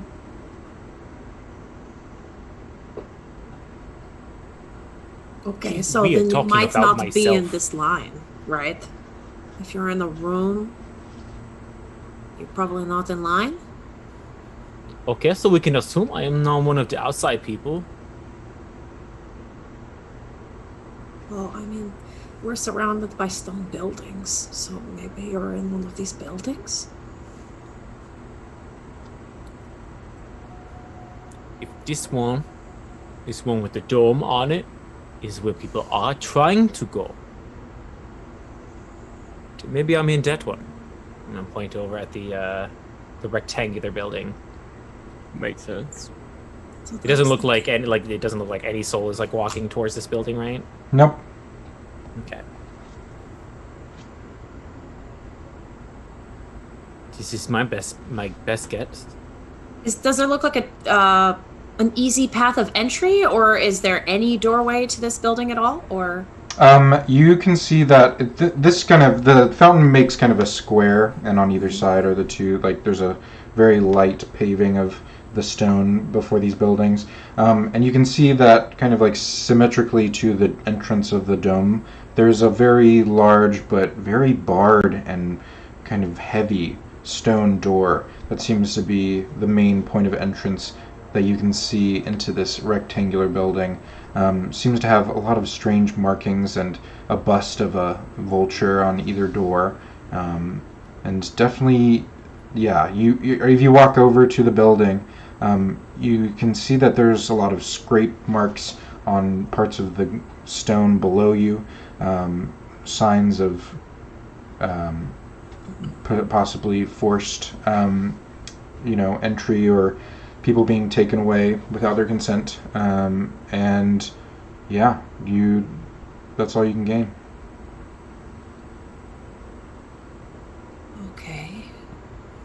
Okay, so this is where the souls don't want to go. Arguably. Maybe this is where we need to look first. So, Yeah. Gypsum, could you see if you can get in there? I don't know if things work the same in here as they do out there, but perhaps you could go look and see what you can see? Gypsum kind of crawls down from your shoulder and says, "Ooh, what a structure. I wonder if those windows are open." I don't know, you could find out. Give me a minute. Okay. He kind of sneaks up, kind of along the little ridges in the brick of this building, makes his way up from the door frame up to what seems like the second story, and over to one side where there's a window that you've seen. From there, you see that he kind of turns a corner of the windowsill, and then continues to move forward, and his body is kind of disappears from your sight. As soon as he leaves my line of sight, I'm going to grab I don't know, the back of 13 shirt or something just to steady myself, and I'm going to try and see what Gypsum is seeing. Sure. You immediately your vision flashes, and you see through Gypsum what seems to be a very decrepit cell. He's squeezing through these some sort of blue iron bars that conceal and block the window, and what he sees inside is a very shriveled, mangled form of some sort of humanoid, their skin almost kind of crusted with gray and ashy kind of blackness, and what seems to be a lantern next to them on a table. There's a chair that's broken, and wooden chair that's broken. There's some sort of gross liquid that seems to be festering in the corner. There seems to be moss and mold on one wall, and the only thing that seems to be a sign of a living space is what seems to be used for a bed is just a slab of rock with a shirt that seems to be placed at one corner, with the indentation of where a person has slept there that's formed into it. And this decrepit form barely moves as Gypsum kind of enters the room, and this lantern seems to have a strange, luminescent, bright blue glow to it.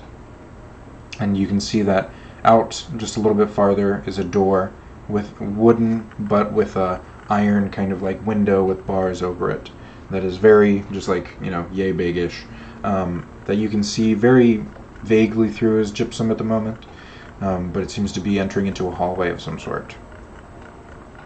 Can I attempt to will Gypsum to get a little closer to this figure and see if I can make out any other details about this individual, this entity? Yeah, Gypsum can kind of go up and make me an investigation check for him. I didn't pull up my snake stats. Whoops.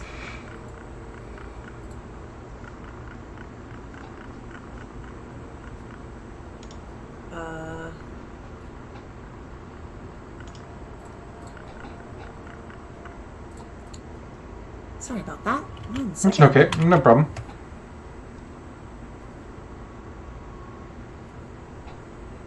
Okay, I think this is the stats. Oh, whoops. Okay, that's not good. That's a 7. Okay. Yeah, Gypsum kind of goes up to this crumpled figure, and his sense of taste is failing him, and his eyesight isn't the best. He can find that this person looks older than dirt, and looks like there was some sort of foul magic or something that was subjected to this person that has either fed on their kind of essence or hurt them, or they've just been stuck here for a very, very long time. It's kind of got like a sunken in kind of chest cavity and very, very thin limbs from what you can see, and it doesn't move very much at all, but you can see its chest is just barely moving up and down. I'll bid Gypsum to come back. Okay. And then I will basically relay all of this to the group as quickly as possible. Sure. I think that I don't know if the one that I saw is the one that we're looking for, but there was a hallway, so there might be more of these rooms. So I think that we're on the right track. Alright. So, I guess we need to go in. The front door was barred and the windows are barred as well. Well, there's bars on the window that lead into the hallway, so I mean it's very obvious these people are trapped here. I did not see anybody on guard, but that doesn't mean that there's not something in place keeping them there. But I don't know for sure. Jekyll, do you think you might be able to find a way to break open these doors? Are you good at that kind of thing? I am, yeah. I'll try it. Would you like to make an investigation check? To try and find a way in? Yeah, to kind of like find the doors, kind of like vulnerabilities and figure out how you would get this open. Okay. 5. Okay. You can tell that there are a bunch of little teeth that on the inner part of the door kind of interlock like a zipper as it goes down. You can tell that there's one massive lock directly in the center where the doorknob would be, but you've never seen this specific mechanism before. Oh, well that's different. Okay. You can still try though. A shot. Oh, and I will Sure. therefore give it a shot. Absolutely. Make me a sleight of hand check with your thieves' tools. Okay, so dex and proficiency. I don't have anything like that, so.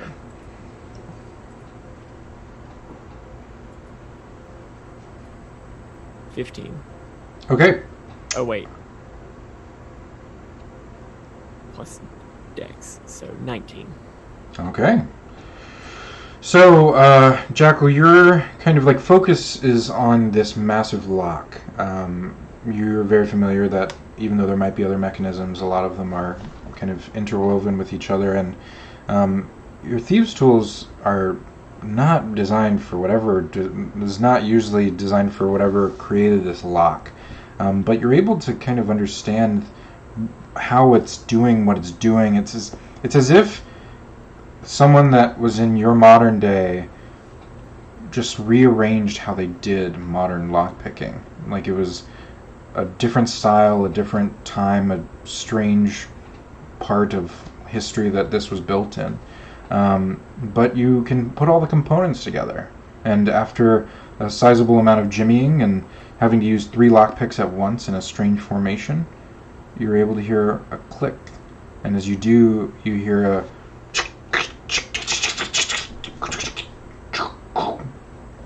that ends with all the teeth that you saw on the internal side of the doors retracting, and the central lock making one very large as you turn it.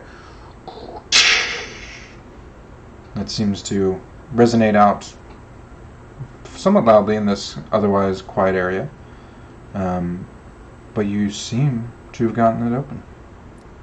Can I peek through the door to see if that raised any sort of attention? Why don't you make me a stealth check? Some sort of alarm. 25. Okay.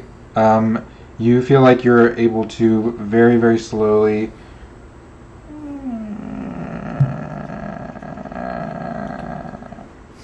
and as you get the door, this is a large door, probably at least a few inches in thickness, and it's hefty. And as you pull it back, you see what seems to be some sort of entrance or foyer of this strange place. You see the stonework that matches the outside on the inner walls, and you find that there's seemingly some sort of regular attachment of some sort of handcuffs or chains or things of that nature that are plastered on the back wall. And what you find that seems to be in front of you, you see that there's a form that just is barely escaping your vision as you're looking through this crack. And as you kind of try to just tell this, it was just for a moment what you saw, it seems like what you saw was some sort of very sharp-looking kind of clawed hand that has some sort of dark color to it, almost in like a purple, and seemingly very large nails, and some sort of a dark fabric that is flowing behind it, but as it kind of leaves your view. Okay. You are sitting here looking into the crack of this door. What would you like to do now? Well, am I still, like, with the party? They're like probably just a few feet away from the door, letting you have your space, but like they're probably like, I don't know, 5 to 8 feet on one side, giving you your... Well, there are definitely boogers within there. Boogers?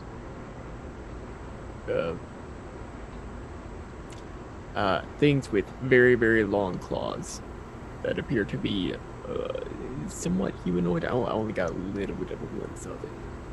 Like something we have fought before? No. Jail keepers, maybe? The one thing that you noticed was that this strange kind of dark purpley skin was somewhat kind of like sinewy or like a strange smooth texture from what you saw very briefly.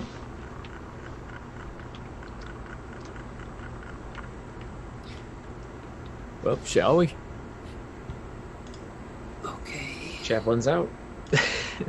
I don't think I have anything to do or prepare. Is he so I'll talking just- to him? When you looked inside Jackal, did you see if there was light or anything? I was able to see, so I assume not. You saw that there was some streams from the outer lighting that was in, but then you also saw kind of flickering lights of a reddish color, indicating there was probably some sort of fire. So there is light. Yeah. Okay. Then I'm ready when you are.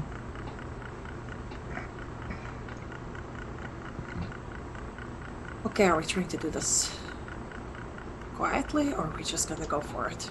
We should try to do it quietly, yeah. Alright. Okay. Okay.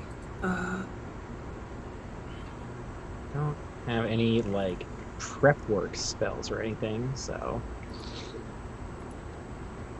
Chaplain out. Oh, well, wait. Perhaps this might be helpful. I have this dagger, and it's real dangerous, and it can stab stuff, and it's magic. And I will hold out the vicious dagger. So I don't know, Jackal. You usually get up and down in 30. You might be able to use this. You have been pretty good at killing people with one swing too. So It's stabby. Yeah, it'd be good for Well, you. I mean, in that case, do you think someone else might have better use of it? I'm not going to get close enough to stab anybody if I can help it. does it magic work when if you throw it? I think so. I don't think it can't be thrown. As long as it hits, it should be the same, I think. DM, would I know that? You think Based on it would be like a normal dagger, so... Yeah, that's probably fine. What's this thing's effects again? It's a vicious dagger, so at 19 or 20, it counts as a crit on a 19, and it's a +1 weapon and is magical. Oh, okay. So this is not the same as the vicious dagger from the DMG. It is my slight adjustment of it. Yeah, it's my own version of it. A spicy vicious dagger. Okay. Spicy dagger. And then there's these two things. I have these potions. You know what? Jackal, maybe you should hold on to the healing potion. Because again, you like to get in there. You get stabbed a lot. I worry about you. But anybody could hold on to it. I just think it might be useful in your hands. Got on top of a building again. I won't argue. Neither will I. Okay, and then we also have the Wand of Web, which is shoots webs. Like a large net or something, or like small whip. I think it's more like a net. I need to double check. I believe it could be either. I think It might be. It's just a web spell. yeah, it's the web spell. Mm-hmm. Okay. It says... Oh, it has 7 charges. So it can either be... It's just a mass of thick, sticky webbing in a 20-foot cube. Yeah, that's what I remember. So there's this, and then we also have this ring, and somebody could cast the spell into the ring, and then it's like ready to go. So that's helpful. Well, clearly, I should also hold up to that. With all the magic that we have seen you do, yes. Now, counter offer, if Jacko, you want to pass on this ring, I can pour healing magic inside of it for someone to use. I can't do that because I don't do that. Sivan, I don't understand how this works. If I put the magic into the ring, does someone else, can they put on the ring and then cast it, or do I have to still use it? I think anybody can use it if I'm remembering correctly. Yep. So you put it in there, right? But then, like, if you give it to, like, 13 and you get separated, 13 still has your spell, and 13 can use your spell and, like, use it whenever. I have a hard time doing magics when I go all... Okay. But yes, wherever we think danger is, whoever's going to get stabbed, we will give them the ring. I will put magic Looks at inside Jackal. of it. We just give Jackal all of the magic items. Okay, this potion of flying will be useful for somebody who cannot already do that. I can already do that. Thanks back to session 2. I can make us fall slower, but I cannot make us fly, so I can't do this. But this is with the other thing, and the web, and then that's it. And then the rod is back out front. I think we basically just found a Jackal survival kit.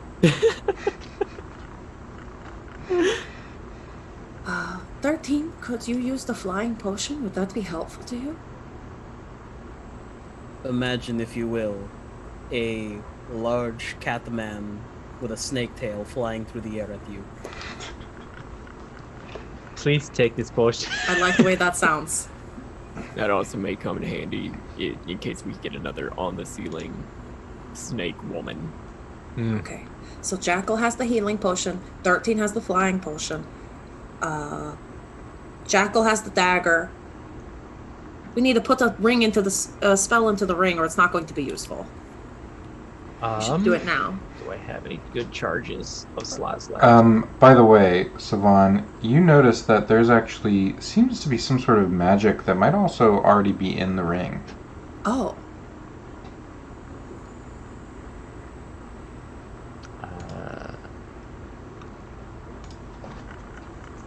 What is it? At the moment, you can. It's kind of like you can taste that it has some magic in it, but you're not sure what. The identify didn't reveal that. It did not. It only reveals the nature of the item itself. Okay. I'm gonna hold on to the ring until we figure out what's already in here, and then we can pass it around if we need to. And then the web. Who wants sticky web? I usually stay back and throw things, so if we need to make sure everybody gets something or something. I don't think the web is the wand an attunement item? I don't believe so. It is not. Okay. So I can get bounced around then. Yeah. Oh, it does. It does require attunement by a spellcaster. Does it? Oh yeah, it does. Oh, by a spellcaster. Yep. Okay. So that's just you or me. Okay. Well, why don't you hold on to it? Okay. If we're going to take some time here, I'm going to go get the immovable rod. I think that might be helpful. I should untie myself first. That's true. I guess we're right here. So it's right there. I was like, it's miles away, but it's literally right outside the door. Okay. Actually, Savan, I'm going to give you a chance to potentially figure out what's in the ring. If you want, you can do an Arcana check to kind of get a vibe of what's in this ring. Oh, I love vibes. Yeah, let's see. Vibe That is a 12. Okay. I think you're actually I think it's fine. You're able to kind of get a taste of what this is, and what you can discern from this seems to be some sort of conjuration magic, and it seems to be a spell that you can tell it's here one time, like you can taste something 1 second and then it's somewhere else the next. It seems to jump around, and the furthest thing that you've ever heard of from your studies is something that's called Dimension Door. This is a good one. Okay. I'll just put the ring on for now. Sure. We'll see. Okay, and then 13's going to get the rod. We're all good. We're ready. All right, 13 can go get the rod without issue. Okay, all right. So now how do we be quiet? How do we do this? Usually, Jackal goes first, or you cast a magic that makes us quiet. I can only do that once a day. And I got real spooked at those Grony boys back there, so I can't do it.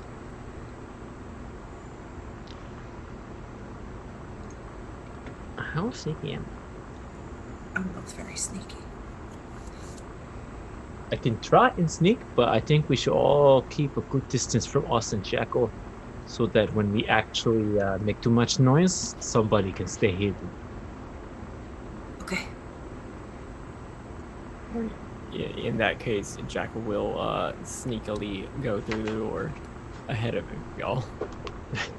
Okay. I'll probably go last. Could you please give me a redone stealth check?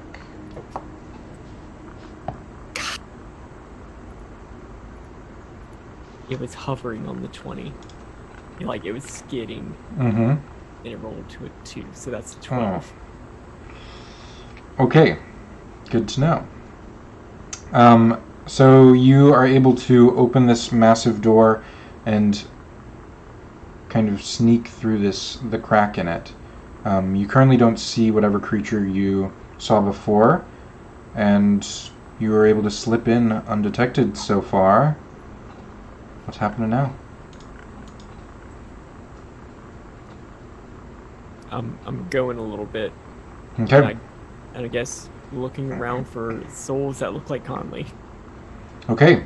You enter into this room and see a little bit of a bigger scope. It's probably about a 30 to 40, probably 40 foot by 40 foot room foyer that you can see now as you get through the entrance. It extends up at least another 1 story.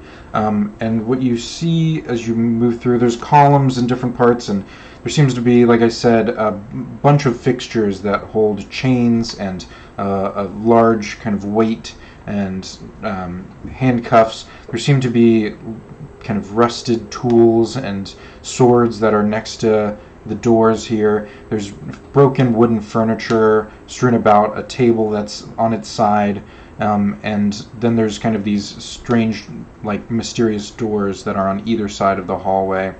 In the very center, you find that there's kind of this bust of a vulture that stands out from the wall and has you see that it has a third eye onto it. And walking back and forth within this chamber, you now see a little bit clearer as the kind of firelight plays off of the rest of the room. What you see is a darkish purple humanoid figure with sinewy, kind of stretchy looking skin. It glints off the light, and you can now see as it turns that this is no ordinary humanoid figure. It wears dark black robes, has a breastplate on, has the symbol of a skull at its belt, and its long kind of clawed hands lead way into sharp fingernails. But the most grotesque part is its visage. Its face seems to be shiny and glistening, and the base of its chin, you see an extension out. Seems to be limbs of some sort. It almost reminds you of a starfish, and its strange textured kind of ligaments kind of writhe around as it walks, and it's got a shiny forehead and skin with a painted kind of like symbol above of this vulture, and its eyes beady and tracking around the room. Does not seem to have noticed you yet. Great! What a pretty picture. Is there a Conley soul? Not unless you think that this is it. I don't. I would like to move on. What would you like to do? We basically are. Think of a rectangular room, or like almost square. You're the doors on like one part of the chamber, but then the only ways forward are kind of like on either end of the rectangle on the opposite side of the wall, from opposite side of the room from you on the wall. There's 2 doors, and you'd have to cross the room regardless in order to get to one of them. Okay. Is there like anything that I can put between myself and this creature to just sit out for a little bit while I make sure that my friends are also able to come through? You see that there's a half-broken barrel that is just chilling to your left. That kind of gives you a little bit of cover in between this pacing creature. I would like to do that and wait for my friends. Okay. What is everyone else doing? You saw Jackal sneak in, that's all you know. If Jackal has not immediately engaged in combat, or also like whistled an okay to us, I'm going to assume we should probably continue to be quiet, and I'm going to try and sneak in after Jackal. Okay, please give me a stealth check. Sure, we'll try. I'd like to keep track of any baddies in the room, if there are any. Okay.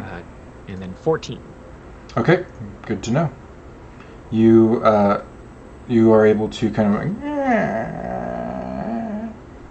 sneak open this door. You see this strange room full of stone bricks and the smell of off water that's stood too long. Firelight glinting off. Chains and weights on other sides, and the sound of a pacing creature. You see Jackal is crumpled behind a barrel, waiting for you. I'm going to catch up next to Jackal. Did you see what that thing was? Mm-hmm. Can we take it? I would prefer not to. Is there a way around? It's through the door. I guess we should wait for the others first and try and sprint. He just nods.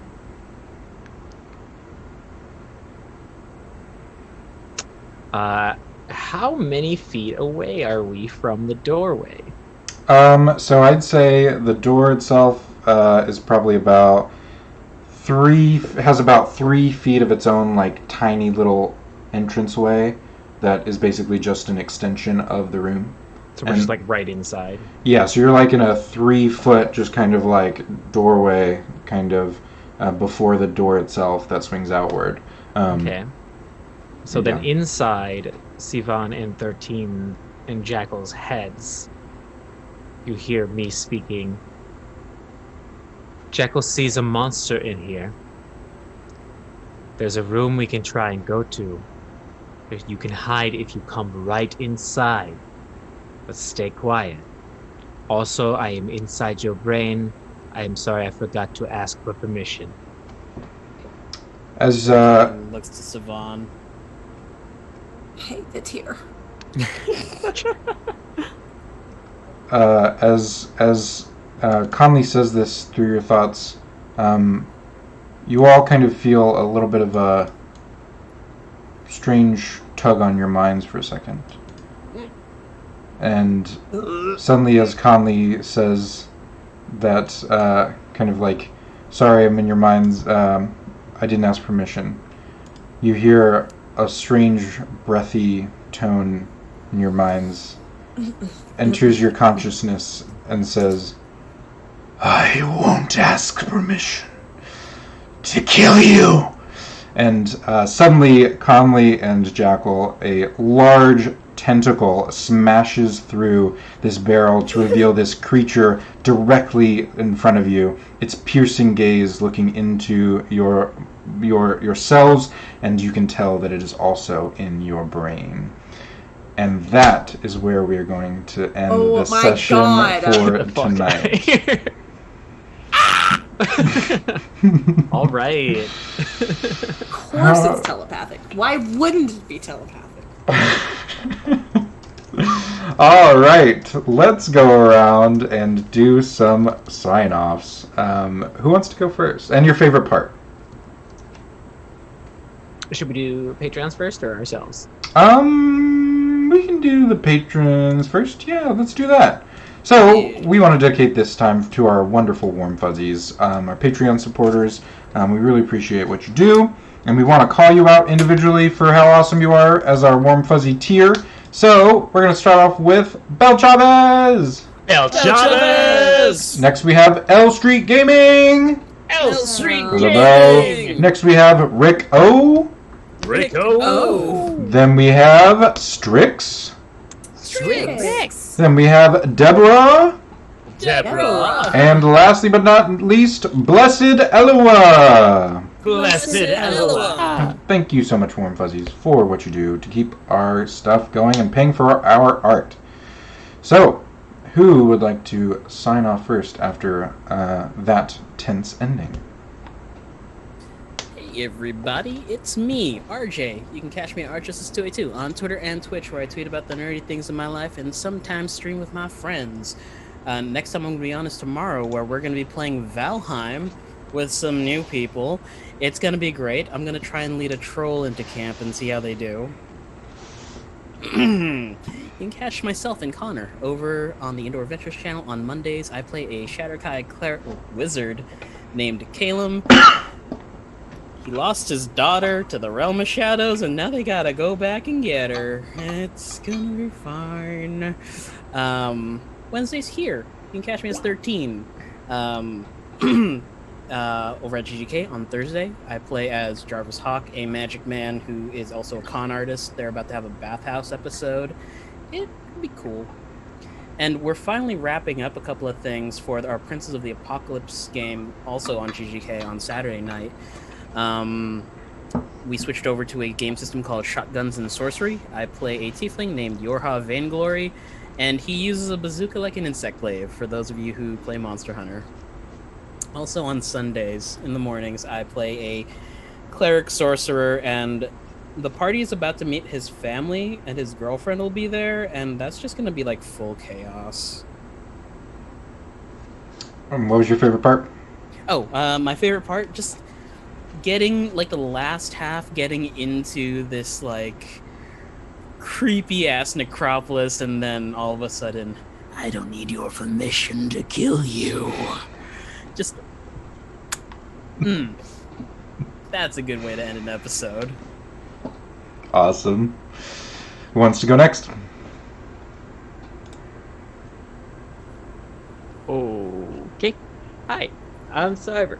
You can find me at a lot of places. Cyber1 has links to all of them except for now the archives of my Twitch, where I play video games badly and talk about lore, are now going to another YouTube channel, so I don't clog up subscriber feeds for the normal YouTube channel, so that I can do better things with that channel. But yeah, for D&D stuff, I'm here on Wednesdays where you have found us. I am also on Indoor Adventures on Monday, where I play Arjan, a Draconian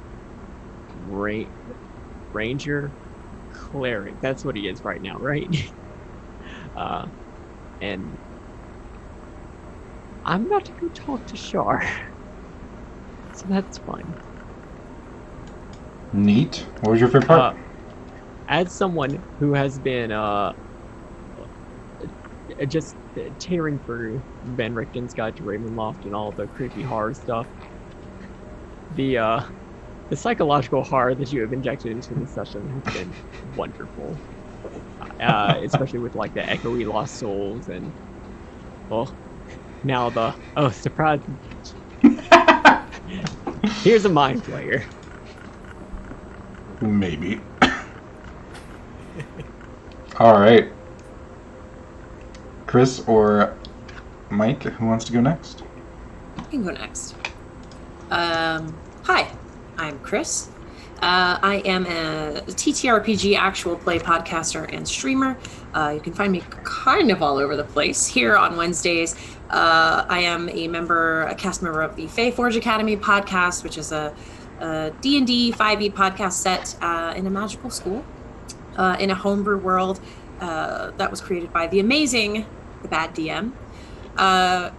You can find me doing all sorts of things, and the easiest way to keep up with what I'm doing, including some new exciting stuff, is to follow me on Twitter at Kiss of Hemlock.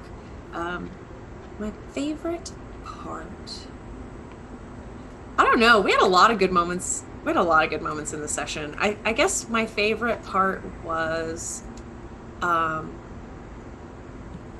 it's not like one part. I think my favorite thing about this session was hanging out with Conley. There hasn't really been a lot of Siobhan and Conley one-on-one time, so I enjoyed getting to problem solve and to do that. That was fun for me.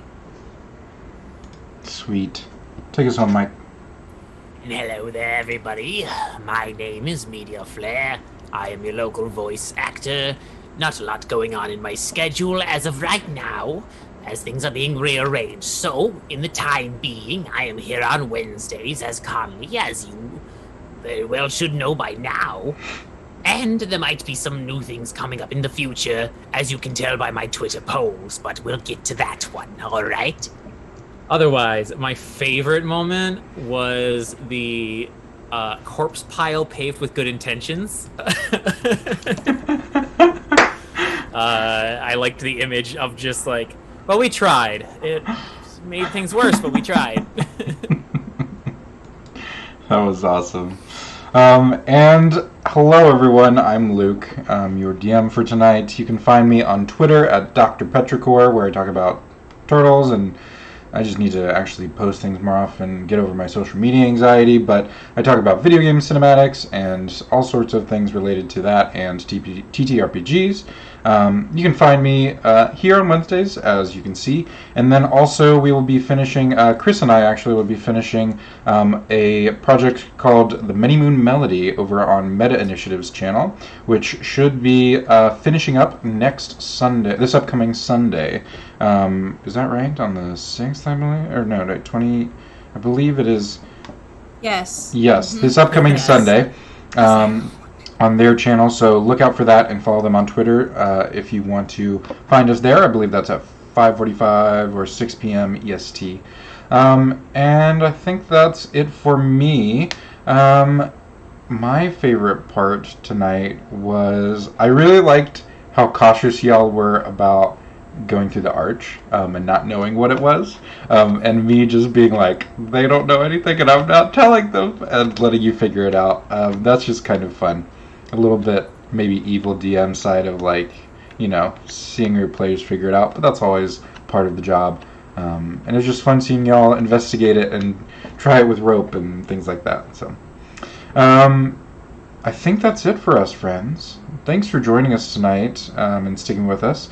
And tune in next week to find out what happens and if our party's minds remain unflayed. We'll catch you next week, everyone. But until next time, take care of yourselves, and we will see you next week. Bye, everyone.